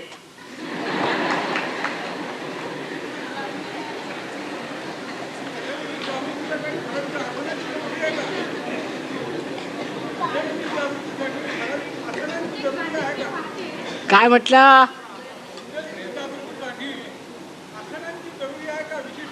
कसली जरुरी? अहो काही नको. आसन बिसन तुम्ही खुर्चीवर बसले तरी होईल. हां आता किती तुम्हीच प्रश्न विचारणार. बसा बरं. आधी पारून घ्या. किती प्रश्न विचारणार? दुसऱ्याला विचारू द्या. हां काय हो म्हणता मागे? तुम्ही पारून घ्या आधी, मग प्रश्न नाही विचारणार. हां बोला. काय म्हणता मागे? एक गृहस्थ उठले होते ना. काय काय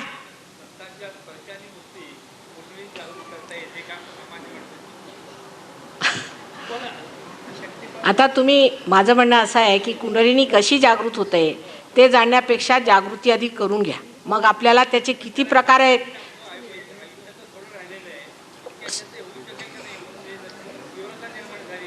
ऐकायलाच येते.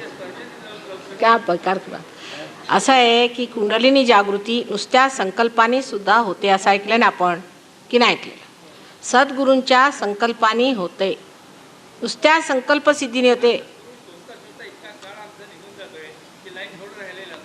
म्हणून म्हटलं आता लवकरच घेऊन घ्या, आता आणखीन वेळ घालू नका, बसा.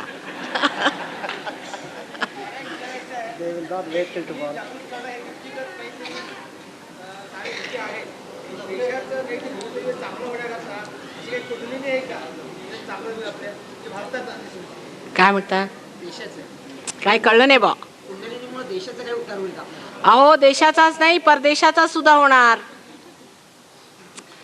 जर मानव बदलला तर ह्या देशाचा काय होईल तुम्हाला माहिती आहे का? नमुना साऱ्या जगातले देश तुमच्या पायावर येणार आहेत. पण काम तिकडेच होत आहे मुख्य. त्यांना गणपतीपासून सुरुवात करावं लागतं मला, आणि तुम्ही जे सगळे गणपतीला जाणतात ते जागृत करून घेत नाहीत.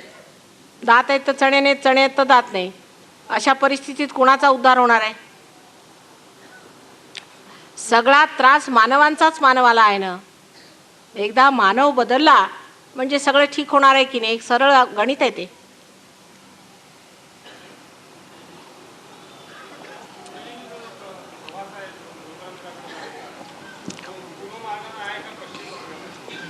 पूर्व मार्ग की पश्चिम? कोणचा? सहयोगाचा? सर्वच आहेत, उत्तर दक्षिण पूर्व पश्चिम सर्व आहे. युनिव्हर्सल. अहो असं आहे बघा, बसा तुम्ही, मी सांगते. आपल्यामध्ये दोन शक्त्या विशेष करून कार्यान्वित आहेत, त्याला आपण एक इच्छाशक्ती आणि मनशक्ती असं म्हणू. तर डावीकडची जी शक्ती आहे तिला पुष्कळसे म्हणतात की ही डावीकडे आहे म्हणून ही पश्चिम दिशा समजतात. पण ते का पश्चिम म्हणतात माहीत नाही, प्रत्येकाला नावं दिलेली, ह्याला पश्चिम ह्याला पूर्व. आमच्यासाठी ते काही नाही. पण डावीकडे आणि उजवीकडे जी आहे ती आपल्यामध्ये प्राणशक्ती आहे. तर मनशक्ती आणि प्राणशक्ती ह्या दोन शक्तींच्या मधोमध जी शक्ती आहे तिला आपण धर्मशक्ती असं म्हणूया. आणि ती धर्मशक्ती जी आहे तीच आपल्याला हे उत्क्रांतीचं दान देते. म्हणजे पहिल्यांदा आपण अमिबा होतो, त्याच्या आधी आपण कार्बन होतो, मग अमिबा झालो, त्याच्यानंतर आता आपण मानव झालो. आता मानव झाल्यानंतर आपल्याला जे अतिमानव व्हायचं आहे ते हे जे मधलं सांगायचं म्हणजे हे महालक्ष्मीचा मार्ग आहे. हा महालक्ष्मीचा मार्ग आहे. तर डावीकडचा जो आहे तो महाकालीचा, उजवीकडचा आहे तो महासरस्वतीचा, मधला महालक्ष्मीचा आहे. आता असा पण विचार करायचा की महालक्ष्मीच्या देवळात जाऊन तुम्ही उधो उधो आंबे असं का म्हणता? महालक्ष्मी आंबे नाही ही माहिती आहे तुम्हाला, मग का म्हणता? म्हणजे कुंडलिनी जी आंबा आहे ती महालक्ष्मीच्या मार्गातून उठली पाहिजे. तेव्हा हा मार्ग नंतर ऊर्ध्व दशेला जाऊन इथे वर जाऊन जेव्हा तो आपल्या ब्रह्मरंध्राला छेदतो तेव्हा आता तुम्ही ह्याला कोणची दिशा म्हणणार? कारण शिवाला म्हणतात की तो दक्षिणमूर्ती आहे, दक्षिणेकडे लक्ष आहे. तर आपण म्हणू की दक्षिणेकडे जातो. पण दक्षिणेकडे जातो असं म्हणण्यापेक्षा असं म्हणायचं की ऊर्ध्व गतीला जातो. कारण सगळ्यांनी नावं ठेवून दिलेली आहेत. काय माझं म्हणणं, असे ब्लॉकेट्स करून करून नावं देऊन देऊन आपण ब्रँड्स मारले आहेत. कुंडलिनीला ब्रँड नाही लागत, ते जे होतं ते होतं. तुम्ही काही ब्रँड मारला की तू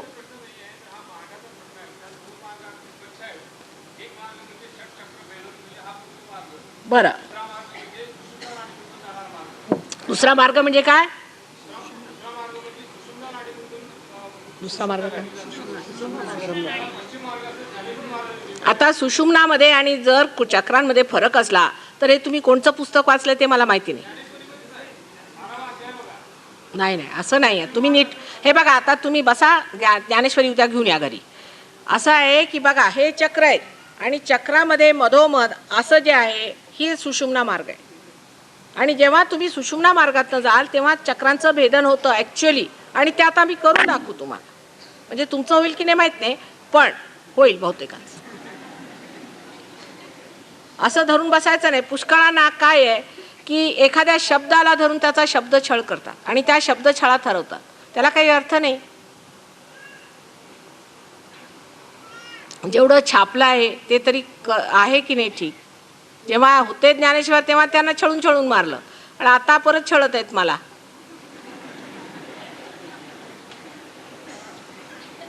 आणि तेही त्यांच्या नावाने छळतात. म्हणजे आपल्याला आश्चर्य वाटेल की ज्ञानेश्वर मंदिरात आम्ही म्हटलं की इथे आम्ही सहयोग करतो, तर त्यांनी सांगितलं नाही इथे तुम्ही दिंड्या घालायच्या.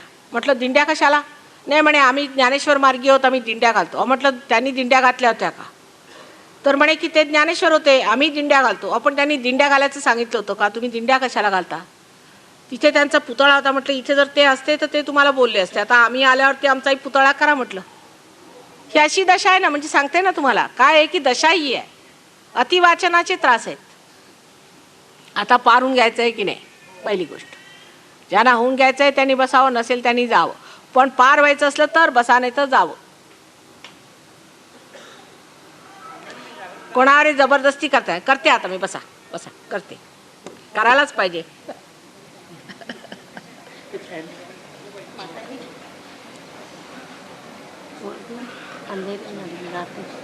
बसा ना बसा ना बसा. मग काय आणखी तुम्ही सहयोग चुकलं काय ते सांगा की सहयोगात आले. आता मी ठीक केलं तुम्हाला. समजा आता आपण सहयोगात आल्यामुळे काय यांचं हार्ट ठीक झालं, होतंच हार्ट, सगळं होतं, शारीरिक त्रास ठीक होतात, कबूल सगळं होतं. पण त्याच्यानंतर पुढे काय करायचं नाही. मग परत 8 वर्षांनी यायचं म्हणायचं मी अमुक तमुक, मला परत बरं नाही. कसं बरं असणार? आमच्याकडे अजून 82 वर्षाचे लोक आहेत, जसेच्या तसे. ध्यान करायला पाहिजे ना, औषध तर घ्यायला पाहिजे.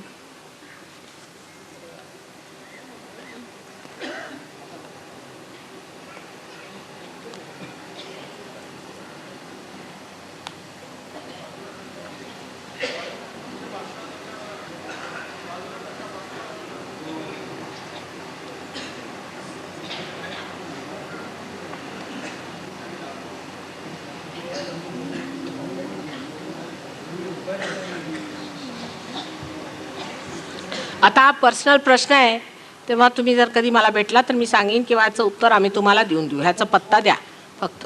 हा पर्सनल प्रश्न असला तर ते जर आपण एका एन्व्हलपमध्ये घालून दिलं मला तर मी नंतर त्याचं उत्तर आपल्याला पाठवीन. पण पर्सनल प्रश्न आता सगळ्यांच्या समोर कशाला सांगायचा. झालं? आता आपण कुंडलिनीचं जागरण करूया. कारण काय आहे त्याच्यात सगळे पर्सनल, इम्पर्सनल, जनरल, देशाचे, जगाचे सगळ्यांचे प्रश्न सुटतात. आणि सगळ्यात मोठा म्हणजे देवाचेच प्रश्न सुटतात. ज्या परमेश्वराने आपल्याला मानव केलेला आहे त्याची ही जबाबदारी आहे की त्यांनी आपल्याला अतिमानव केलं पाहिजे. जर नाही केलं तर त्याचंच नाव जगातून नष्ट होणार आहे. आणि मग त्यांनी एवढी सृष्टी रचली कशाला? जर झाडाला फळच आलं नाही तर ते झाड करून करणार तरी काय तो, असा विचार ठेवायचा. तेव्हा ही त्याची जबाबदारी आहे आणि तो हे कार्य करणार आहे. तेव्हा आपण कशाला एवढी चिंता करायची? बरं, आता सगळ्यांनी फक्त एक करा मात्र की आपले जोडे काढा. आता त्यात प्रश्न विचारू नका का जोडे काढायचे वगैरे. हाँ, अब आप अपने जूते उतर निकाल लीजिए. मैंने कहा उसमें सवालात न करिएगा कि जूते क्यों उतरवा रहे हैं माँ. इसलिए कि ज़मीन जो है, इस ज़मीन से हमें फ़ायदा होने वाला है. ये जो हमारी पृथ्वी माता है ये हमारे आधे प्रश्नों का हल करती है. बेचारी न जाने कितने पाप सहन कर रही है पहले ही से.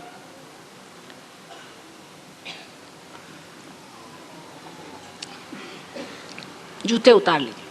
दूसरा ये कि आप माँ के सामने बैठे हैं तो टोपी वोपी लगाने की कोई ज़रूरत नहीं. माँ के सामने हम टोपी लगा के नहीं जाते. हाँ, कोई प्राइम मिनिस्टर हो तो दूसरी बात. मैं तो आपकी माँ हूँ. माँ के सामने कोई भी औपचारिकता नहीं होती. मनुष्य साधा सरल माँ के सामने जाता है. तो टोपी वोपी उतार लीजिए क्योंकि ब्रह्मरंध्र का छेदन है, इसकी वजह से टोपी उतार लीजिए. अब मैंने कहा कि लेफ्ट में आपके इच्छा शक्ति और राइट में आपके कार्य शक्ति है. 2 हाथ. इन 2 हाथ का ही काम है पूरा और इसी में से ये शक्तियाँ बहती है. इसलिए आप अपना लेफ्ट हैंड जो है अपने गोद में रख लीजिए. आपल्या मांडीवर आपला डावा हात ठेवूया. आता हा डावा हात म्हणजे आपली इच्छाशक्ती. म्हणून मी जसं म्हणते तसं कृपा करून करा. त्याच्यात काही विशेष करायचं नाही. कृपा करून सगळ्यांनी करावं. मी का करावं असं म्हणायचं असेल तर मजावं. हट्ट करू नये. हट्टीपणा करण्यात काय अर्थ नाही. डावा हात माझ्याकडे कृपा करून असा ठेवायचा. राग धरू नये. हा राग आपल्या विरुद्धच आहे असं समजलं पाहिजे. कोणत्याही गोष्टीचं वाईट वाटून घेऊ नये. हे सगळं आपल्या विरुद्ध आहे. आपण जे आत्मा स्वरूप आहोत, जे आपल्याला आत्मा व्हायचं आहे त्याच्या विरोधात आहे. म्हणून आम्हाला आत्मा व्हायचा हाच हट्ट धरला पाहिजे. डावा हात माझ्याकडे आणि उजवा हात जो आहे तो आपण सर्व चक्रांवर वापरायचा कसा ते मी आपल्याला दाखवेन. समोर ठेवा.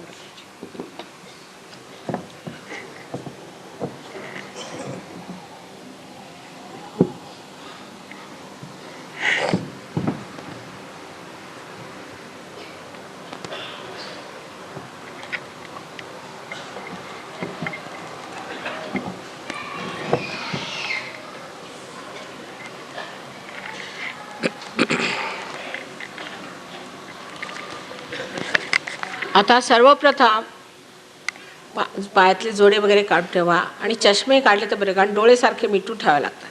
आणि चष्मे एवढ्यासाठी काढायचं की ह्याचा चांगला परिणाम डोळ्यांवरही होतो. म्हणून चष्मे काढून ठेवायचे.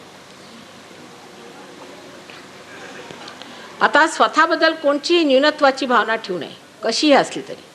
आपण काही न्यून आहोत किंवा आपण फार पाप केलं वगैरे वगैरे ह्या सर्व गोष्टींचं लक्षात ठेवायचं नाही. कृपया आप लोग ये याद रखें कि अपने बारे में जो हमें हर समय लगता है कि हमने ये गलती कर दी, वो गलती कर दी और हम बड़े पापी हैं या दुखी हैं, ये सब बातें अब आप बाहर छोड़ाइए. इसकी अब आप ये सोचिए कि आप परमात्मा के साम्राज्य में जाने वाले हैं और इसके लिए आपको प्रसन्न चित्त होना चाहिए. प्रसन्न चित्त होना चाहिए. जो आदमी प्रसन्न चित्त नहीं वो परमात्मा के दरबार में कैसे जाएगा बताइए आप. हाँ, जो रोने वाले लोग हैं उनको ज़्यादा ज़्यादा जेल भेजा जाएगा, लेकिन जो प्रसन्न लोग हैं वही परमात्मा के साम्राज्य में जा सकते हैं. इसलिए अपने से नाराज़गी न रखें, किसी तरह की नहीं. आप स्वयं परमात्मा के मंदिर हैं.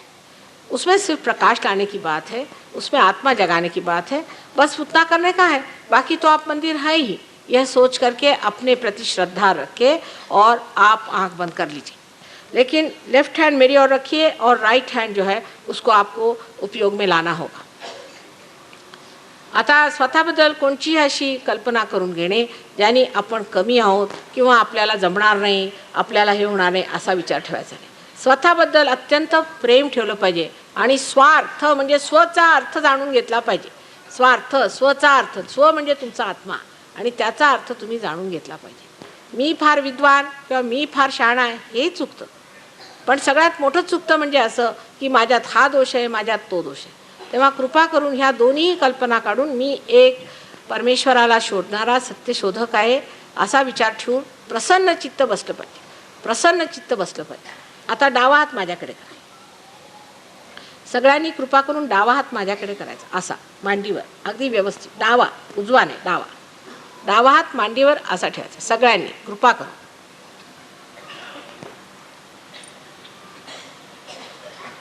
आता आपले जी चक्र आहे ते डावीकडचीच फक्त आपण वापरणार आहोत, उजवीकडची नाही. तेव्हा उजवा हात त्या चक्रांवर ठेवायचा. पहिला हृदयावर, त्याच्यानंतर पोटाच्या वरच्या बाजूला, पोटाच्या खालच्या बाजूला, परत वरच्या बाजूला, परत हृदयावर, परत मानेवर इकडे असा, नंतर डोक्यावर म्हणजे असं कपाळावर असा आडवा, डोक्याच्या मागच्या बाजूला आणि डोक्याच्या वर इथे ब्रह्मरंध्रावरती ही जी जागा आहे ती अशी दाबून धरायची आणि ती अशी फिरवायची. साधा आता नाही, मी एक एक सांगणार आहे आपल्याला. मी एवढ्यासाठी जागा सांगितली. हमारे लेफ्ट हैंड को मेरे और करिएगा. राइट हैंड से आप अलग अलग चक्रों पे हाथ रखने का है. उसमें से पहले हृदय पे, उसके बाद पेट के ऊपर के हिस्से में, फिर पेट के नीचे के हिस्से में. सब लेफ्ट साइड में होगा, सब लेफ्ट साइडला, सगळे डाव्या बाजूला करायचं. उसके बाद फिर वापस पेट के ऊपरी हिस्से में, फिर हृदय पर, फिर गर्दन पे यहाँ पर ज़ोर से पकड़ने का. उसके बाद यहाँ माथे पर, कपाल पर इस तरह से पकड़ लेने का, पीछे में, सर में, और फिर यहाँ पर आप सर पे जहाँ पर ब्रह्मरंध्र है उस पर ये इसे हम कहते हैं तलवा, तलवे को रखने का और उसको 7 मर्तबा घुमाने का। इस प्रकार ये चीज़ें हैं। उस वक़्त क्या कहना चाहिए और क्या प्रार्थना करना चाहिए मैं हर बार आपसे बताऊंगी, वो ध्यानपूर्वक सुन के आप कृपया करिए। और अब आप दूसरों को न देखते हुए अपने को देखिए। सो पहले अपने प्रति श्रद्धा और पूर्ण विश्वास रख के आप आंख बंद कर लीजिए। यहाँ कोई भी ऐसा इंसान नहीं है जो आत्म साक्षात्कार को प्राप्त नहीं कर सकता। इथे कोणीही असं नाही आहे जो आत्मसाक्षात्काराला प्राप्त होऊ शकत नाही। फक्त आपल्याबद्दल कमीपणाची कल्पना किंवा फारच मोठेपणाची कल्पना दोन्ही सोडून, या सर्व कल्पना आहेत सोडून सत्यात उतरलं पाहिजे। आणि म्हणून डोळे मिटून उजवा हात हृदयावर ठेवावा, डोळे मिटून। आता डोळे उघडायचे नाही जोपर्यंत मी म्हणत नाही कृपा करून डोळे उघडायचे नाही, कारण इथे काही मेस्मरिझम नाही आहे। चित्त आतमध्ये ओढलं जाणार नाही जोपर्यंत तुमचे डोळे बंद राहते। आँख बंद कर लीजिए, आँख खोलिएगा नहीं, क्योंकि आपका चित्त जो है वो उठेगा नहीं। सब लोग कृपया करें, राइट हैंड अपने हार्ट पे रखें, सब लोग अपने हार्ट पे रखें। इससे बहुतों के हार्ट की तकलीफ़ें भी दूर हो जाएंगी। हार्ट पे रखें। अब इस हार्ट पे अपना हाथ रख करके आप एक सवाल मुझसे पूछें कि माँ क्या मैं आत्मा हूँ, क्योंकि ये आत्मा का स्थान है। तुम्ही डाव्या बाजूला हृदयावर उजवा हात ठेवून असं म्हणायचं, एक प्रश्न विचारायचा की मला श्री माताजी म्हणा किंवा आई म्हणा, काही म्हटलं तरी चालेल, की श्री माताजी मी आत्मा आहे का, असा प्रश्न विचारायचा। 3दा विचारायचा। आँख खोलने का नहीं, you are not to open your eyes at all, please keep them shut, please.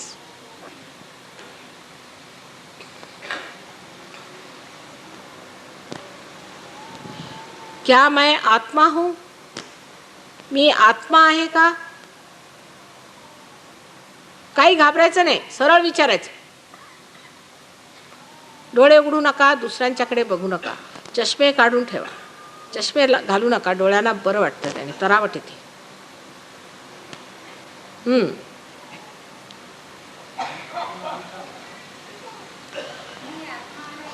जोरानी नाही म्हणायचं, मनात म्हणा।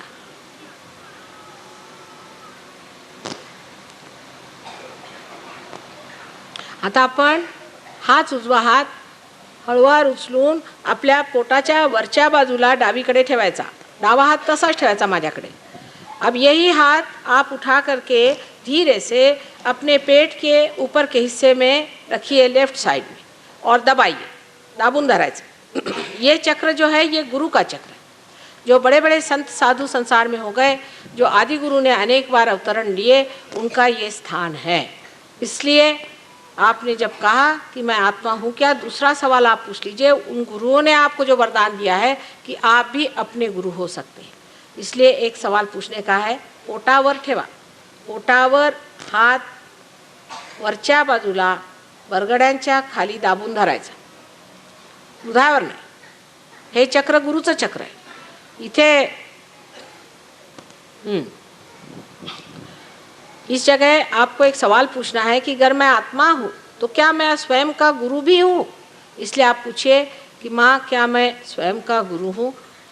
आपण हे विचारा, श्री माताजी मी काय स्वतःचा गुरु आहे का, मी स्वयंचा गुरु आहे का, असा प्रश्न 3दा विचारा।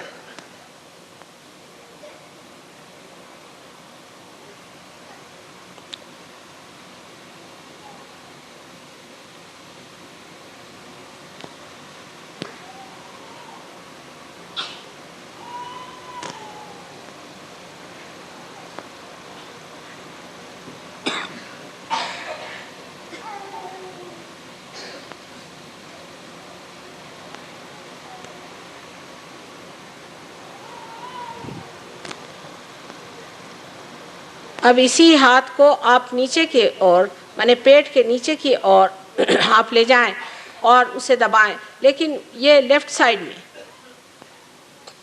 In the lower part of the abdomen on the left hand side, press your fingers. आता आपला हात पोटाच्या ओटीपोटाकडे घेऊन जायचा, आणखीन तिथे सगळी बोटं रोवून धरायची, फार जोरात नाही। आणि इथे सर्वप्रथम मला असं सांगायचं आहे की ही तुमची आता स्वतंत्रता मी घेऊ शकत नाही. तुमच्या स्वतंत्रतेतच तुम्हाला रिअलायझेशन झालं पाहिजे आणि त्यासाठी तुम्हाला मी जबरदस्ती करू शकत नाही, कोणतीही जबरदस्ती करू शकत नाही. तेव्हा आपण असं म्हणायचं की माताजी मला शुद्ध विद्या द्या, ही शुद्ध विद्या, जे शुद्ध ज्ञान आहे ते मला द्या आणि त्यासाठी तुम्ही मला म्हटलं पाहिजे की मला ती विद्या द्या. जोपर्यंत आपण म्हणणार नाही मी जबरदस्ती करू शकत नाही. आणि ह्याच विद्येने सर्व परमेश्वरी कार्य घडतं. अब आपको इस पेट के नीचे के हिस्से में रख के जानना चाहिए कि ये जो चक्र है स्वादिष्ठान का लेफ्ट साइड में, ये सारी परमेश्वर की कार्य परिणति करता है, सब कार्य को बनाता है और इसलिए इसका ज्ञान जो है उसे शुद्ध विद्या कहते हैं. इसलिए कहना है कि माँ मुझे शुद्ध विद्या दीजिए. मुलाला घेऊन पुढे येऊन जायला त्रास होत असेल.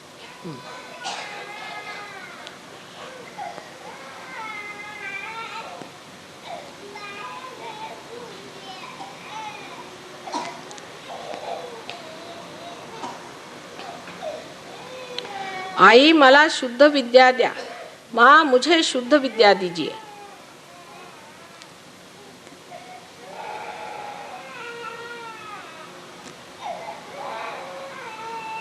मुलाला इकडे आणा ना, एकच मूल रडते कसं बरं नसणार त्याला.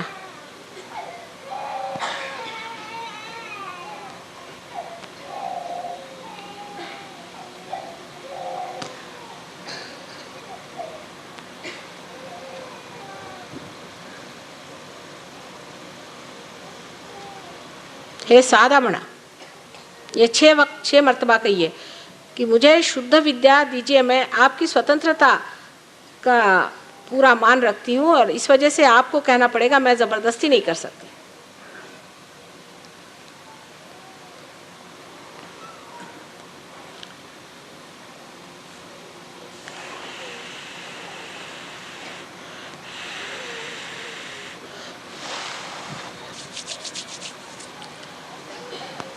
अब शुरुआत होगी. अब कुंडलिनी का जागरण की शुरुआत हो रही है, इसलिए एक एक चक्र हमें खोलते जा रहा है. अब आप ही अपने कुंडलिनी का जागरण कर रहे हैं.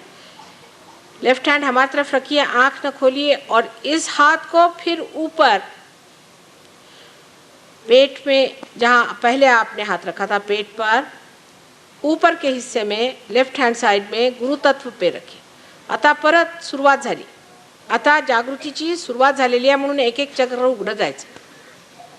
तर पोटाच्या वरच्या बाजूला जिथे आपण आता गुरुतत्व मानलं आहे त्या ठिकाणी परत आपला हात ठेवायचा. अब इस चक्र पे आप कहिए पूरे विश्वास के साथ, जब तक आप नहीं कहेंगे चक्र खुलेंगे नहीं, कि माँ मैं स्वयं का गुरु हूँ. या चक्रावर पूर्ण विश्वासाने स्वतःबद्दल आस्था ठेवून, असं काय करू नका नखरे, श्वास बीस काय करायचे नाहीत, तसं काय करायचं नाही. हे सगळे फालतूचे धंदे आहेत. बाह्यात काहीच होत नाही, आतलं करायचं असतं. शोमनशिप नाही करणे की हा सगळं आतमध्ये होतं, अंतर्योग आहे हा. बाह्यातलं काहीतरी करायचं नाही. थांबून घ्या ते. इस वक्त अपना राइट हैंड पेट पर रख के ऊपर के हिस्से में 10 मरतबा आप कहिए कि माँ मैं स्वयं का गुरु हूँ. आपला हात पोटावर उजव्या बाजूला डाव्या बाजूला ठेवून गुरुतत्वावर आपण असं म्हणायचं की आई मी स्वयंचा गुरु आहे. श्री माताजी मी स्वयंचा गुरु आहे असं 10 म्हणा, पूर्ण आस्था ठेवून. असं नाही म्हणायचं मी कसा होईन, मी कसा गुरु होणार, माझ्यात काय आहे, असं स्वतःबद्दल विक्षिप्त कल्पना ठेवायच्या नाहीत. हां, तर मी स्वयंचा गुरु आहे पूर्ण आस्थेने म्हणायचं.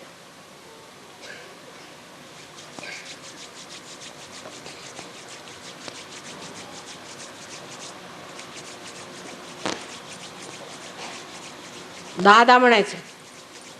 10 स्थानं आहेत. गुरुतत्वाची 10 स्थानं आहेत. वा, चांगलं उघडतंय.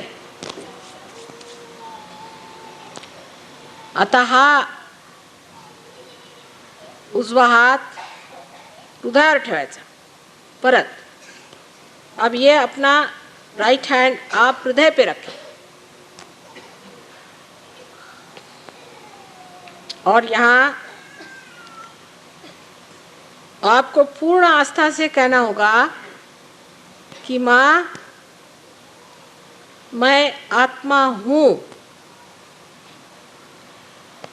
हृदयावर हात ठेवून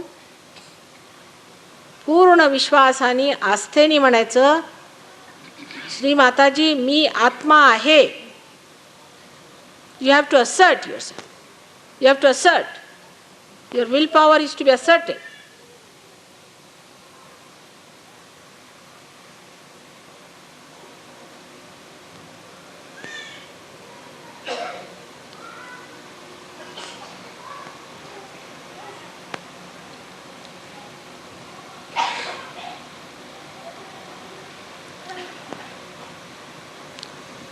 हे मी आत्मा आहे असं 12दा म्हणायचं, कारण ह्या चक्राला 12 कळ्या आहेत म्हणून.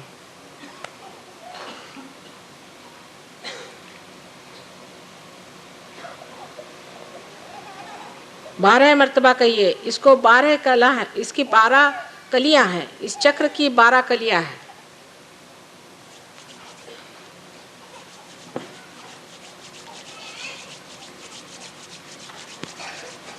दक्ष असायला पाहिजे. दक्ष असायला पाहिजे. दक्षता पाहिजे. झोपायचं नाही.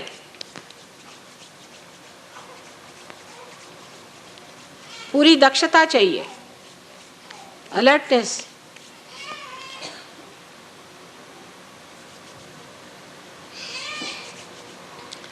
अब ये राइट हैंड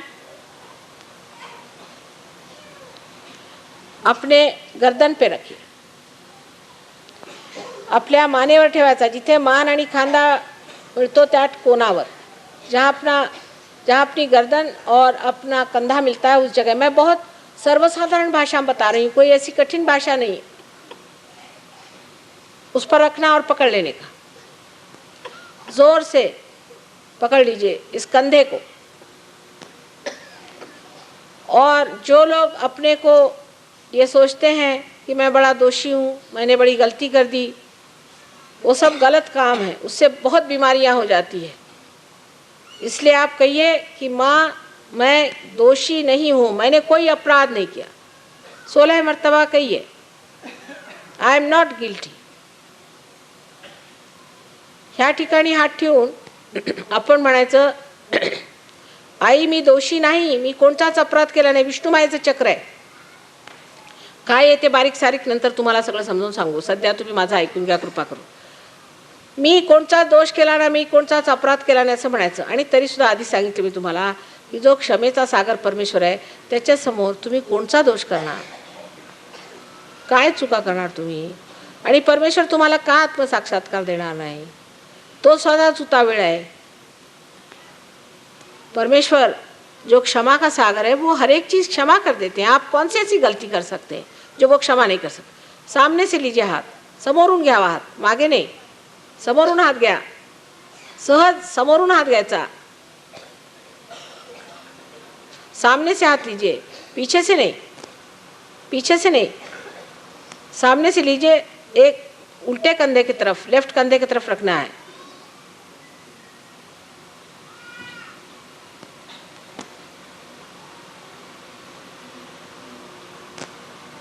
ये तो बहुत ही ज़्यादा पकड़ है इसमें. इसका मतलब है आप लोग बैठ बैठ के यही सोचते रहते हैं कि मैंने क्या क्या गलती की है.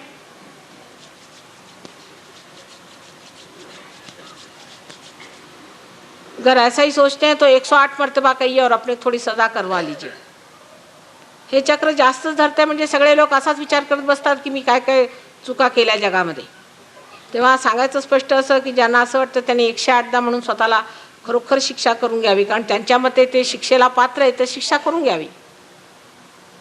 प्रसन्न चित्त असायला पाहिजे. आधीच सांगितलं होतं मी प्रसन्न चित्त असायला पाहिजे. हां, अहो आपण देवाला म्हणतो तुम्ही प्रसन्न चित्त व्हा, आम्ही तुम्हाला म्हणतो तुम्ही प्रसन्न व्हा. बरं, आता हा उजवा हात कपाळावर आडवा ठेवायचा. अब इसी हाथ को अपने माथे पर या कपाल पर आड़ा रखिए और पकड़िए अपने माथे को. जसं डोकं दुखतं आपण कसं धरतो तसं धरा. जिस तरह सर दर्द होते वक्त हम पकड़ते हैं उस तरह से पकड़ लीजिए. इस वक्त आपको एक कहना चाहिए अपने पूर्ण हृदय से कि माँ मैंने सबको क्षमा कर दी, माँ मैंने सबको क्षमा कर दी. पूरे हृदय से कहें. अब कोई कहेगा कि क्षमा नहीं कर सकते, बड़ी मुश्किल है. मुश्किल कुछ नहीं, नहीं करते तो भी आप क्या करते हैं और करते हैं तो भी आप क्या करते हैं. सब शब्द का खेल है. लेकिन जब आप नहीं क्षमा करते तो आप उस परेशानी में फंस जाते हैं जिसको दूसरों ने आप पर लादा हुआ है. जर तुम्ही क्षमा करत नाही म्हणता किंवा करतो तर काही करत नाही तुम्ही. फक्त जेव्हा तुम्ही क्षमा करत नाही तेव्हा मात्र ज्या लोकांनी तुम्हाला त्रास दिला त्यांच्या हातात खेळता. म्हणून मी क्षमा करतो असं मोगम सांगायचं आणि कुणाकुणाला क्षमा करतो त्याचा हिशोब जोडू नये. सर्वसाधारण सर्वांनाच मी क्षमा करतो असं म्हणायचं. डोक्यावर हात ठेवा. अहो तुम्ही प्रश्न विचारले, डोक्यावर हात ठेवा. हां, डोक्यावर नाही, माझं म्हणणं कपाळावर, सॉरी, कपाळावर हात ठेवा. नाही तर जागृती नाही झाली म्हणजे मग म्हणाल माताजी माझी जागृती का नाही झाली. एक म्हणते तेवढं ऐकून घ्या. कृपा करून सगळ्यांना क्षमा करणे. आता कोणत्याही न्यूनत्वाची भावना न ठेवता आपला उजवा हात मागे डोक्याला असा धरायचा, डोळे उघडू नये. कोई भी अपने बारे में बुरे ख्यालात न लाते हुए अपना राइट हैंड आप सर के पीछे के हिस्से में पकड़िए जहाँ ऑप्टिक लोब होता है. जोर से दबा के पकड़िए. और अब यहाँ पर सिर्फ इतना कहना है, लेकिन उसमें कोई अपने लिए दोष न लगाते हुए, अपने को अपराधी न समझते हुए कहना हो कि परमात्मा अगर हमसे कोई गलती हो तो क्षमा कर दीजिए. इथे स्वतःवर दोष न लावताना किंवा कोणताही आपल्यावर गुन्हा केला अशी भावना न घेताना परमेश्वराला एवढंच म्हणायचं की हे परमेश्वरा, माझ्याकडून जर काही कधी चुकलं असेल तर तू क्षमा कर, पण आता चुका मोजत बसू नका. पूर्ण हृदयाने म्हणायचं. फक्त म्हटलं की झालं. परमेश्वर मानतो, भोळा येतो. हां, आता उजवा हात आपल्या डोक्यावर ठेवा. आता आलो आपण आपल्या सहस्त्रारावर. सर पे रखिए बिल्कुल जहाँ तालू है. अपने सर हाथ के तलवे को बराबर अपने तालू के ऊपर रखे बीचों बीच और दबाइए. दबा के उसे घुमाइए 7 बार. और उस वक्त कहिए आप कि माँ मुझे आत्म साक्षात्कार चाहिए, वो दीजिए, क्योंकि मैं आप पे फिर ज़बरदस्ती नहीं कर सकती. इसलिए आपको कहना होगा कि मुझे आत्म साक्षात्कार आप कृपया दीजिए.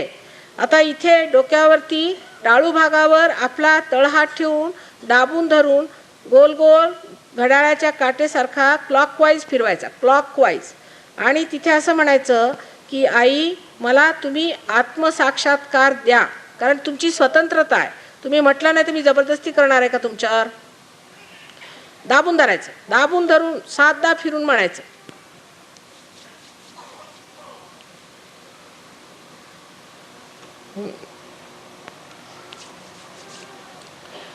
आता 7दा म्हणा. स्वतःकडे लक्ष, टाळूवर लक्ष. चित्त अपना टाळू की तरफ रखना और कहने का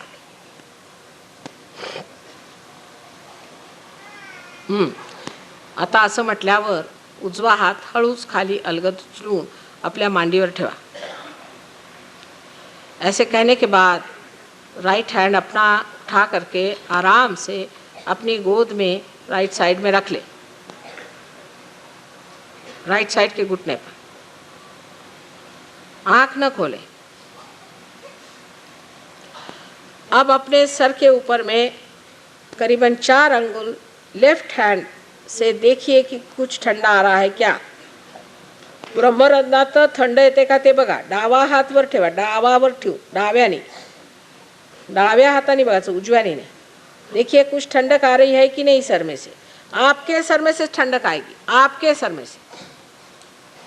सगळ्यांनी बघायचं. थोडा हात फिरवून इकडे तिकडे फिरून बघा.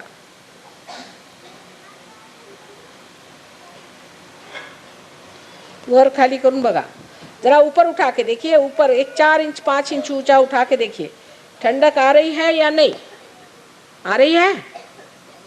थोडासा हात वर करून असं बघायचं थंड येतंय का. आता डावा हात माझ्याकडे करून उजव्या हाताने बघा, बघा येतंय का थंड? आलं पाहिजे. आधी गरम येईल, पुष्कळानं आधी गरम येणार आहे, कारण गरमी आहे ना आतमध्ये, ती निघायला पाहिजे.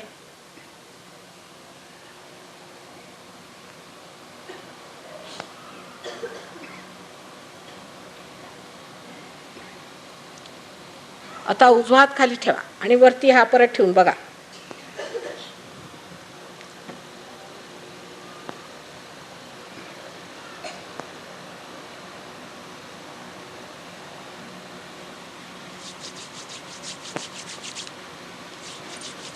आता परत उजवा हात, विचार करायचा नाही, निर्विचारितेत बघायचं.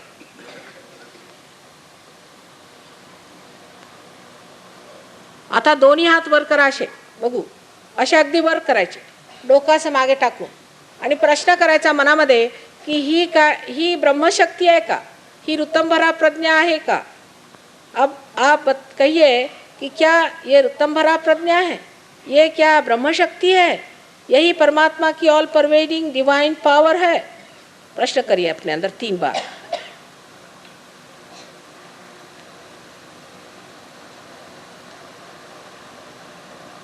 अब हाथ नीचे करिए. अब देखिए आपके हाथ में भी आ रही कि नहीं ठंडक. अब आँख खोलिए, धीरे धीरे खोलिए और निर्विचार में रहे, विचार नहीं करने का. हाथ खोल के देखिए आपके हाथ में ठंडक आ रही कि नहीं. कोई भी हट नहीं करने का. ये बड़ी सूक्ष्म चीज है, हे फार सूक्ष्म आहे. जडात न सूक्ष्मात गेले तुम्ही. बघायचं हळूहळू, हातात येतंय का गार, डोक्यात गार येतंय का, बघून घ्या.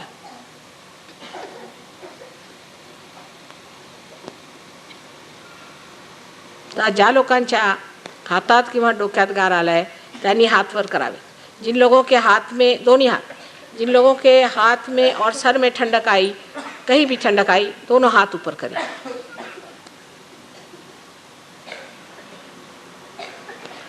अब सबके ही आ गई है करीबन, और जिनके नहीं भी आई है उनके कल आ जाएगी पूरी तरह से. और इतना ही नहीं, कल जिनकी आज आई है उनकी और बढ़ जाएगी.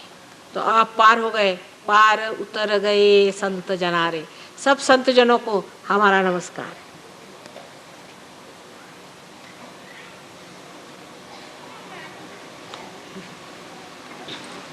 आज दर्शन नाही दिलं तर चालेल का, उद्या देऊ दर्शन. आमच्या महाराष्ट्रात कुणाला दर्शन नाही म्हटलं म्हणजे झालं. अहो, उत्तर हिंदुस्थानात लोक म्हणतात की माताजी सगळ्यांना पायर कशाला येऊ देतात म्हणून. इकडे महाराष्ट्रात म्हटलं पायर येऊ नका म्हणजे झालं फार मोठा गुन्हा. माताजींनी दर्शन नाही दिलं म्हणजे केवढं. पण उद्या देऊया. आता एवढी गर्दी, तुम्ही सांगा किती वेळ लागेल. उद्या काय ठीक आहे.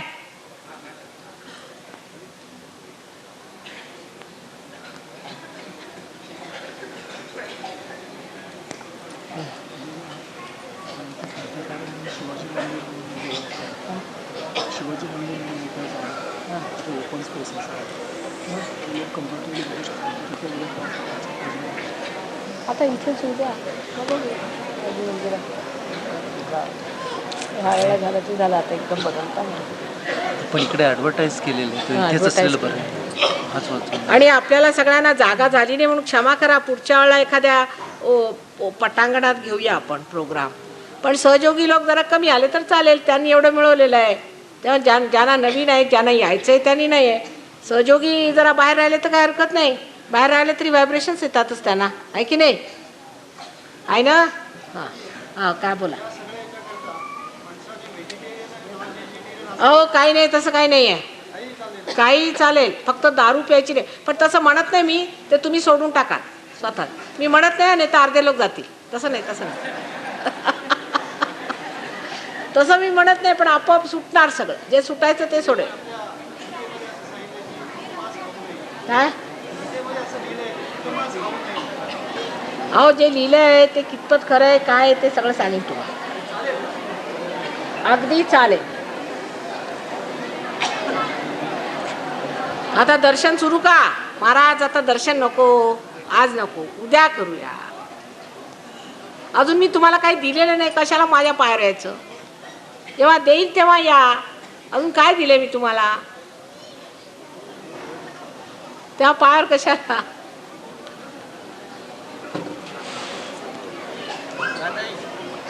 हा, काय तुम्ही किती जरी फोटो काढले, आता काय पाहिजे? काय महाराज? चांगलं झालं, आता बरं वाटेल. जरा हार्टवर पकड आहे म्हणून चांगलं वाटेल त्याने. आता ध्यान करा बरं का? हां, थंड आलं ना हातात? काय हो, बरोबर. आता असं करा, फक्त ध्यान केलं पाहिजे, कारण हार्टवर पकड आहे तुमच्या थोडीशी. हे कोण?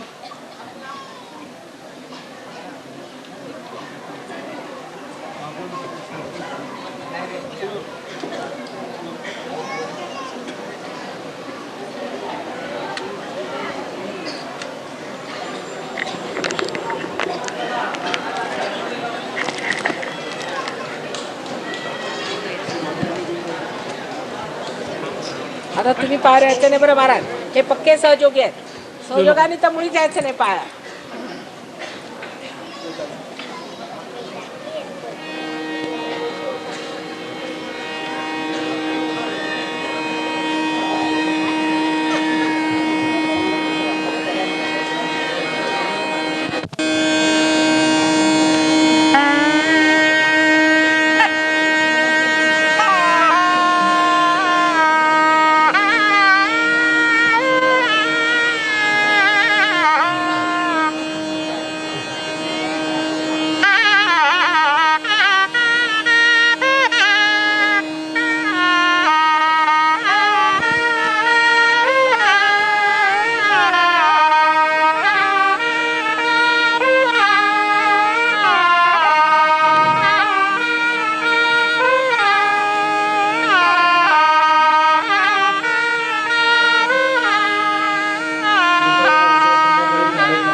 सहयोगाचा कार्यक्रम होईल तेव्हा उद्या सर्वांनी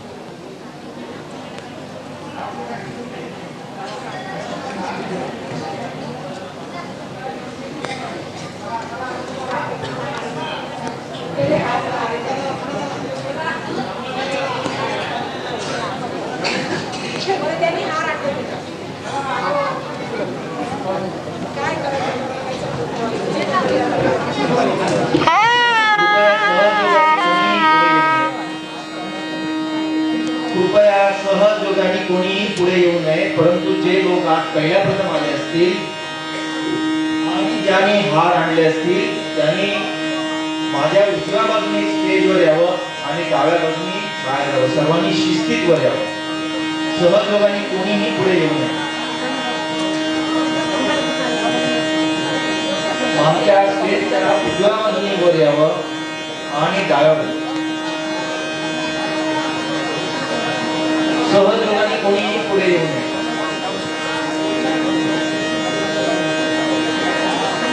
सर्व लोकांनी शिस्तीत आमच्या उजव्या बाजूने स्टेजवर यावे आणि डाव्या बाजूने जावे.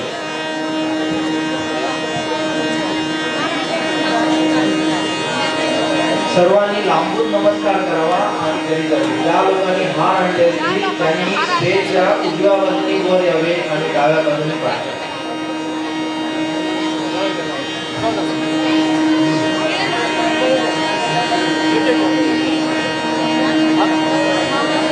सर्वांनी नमस्कार लांबून करावा.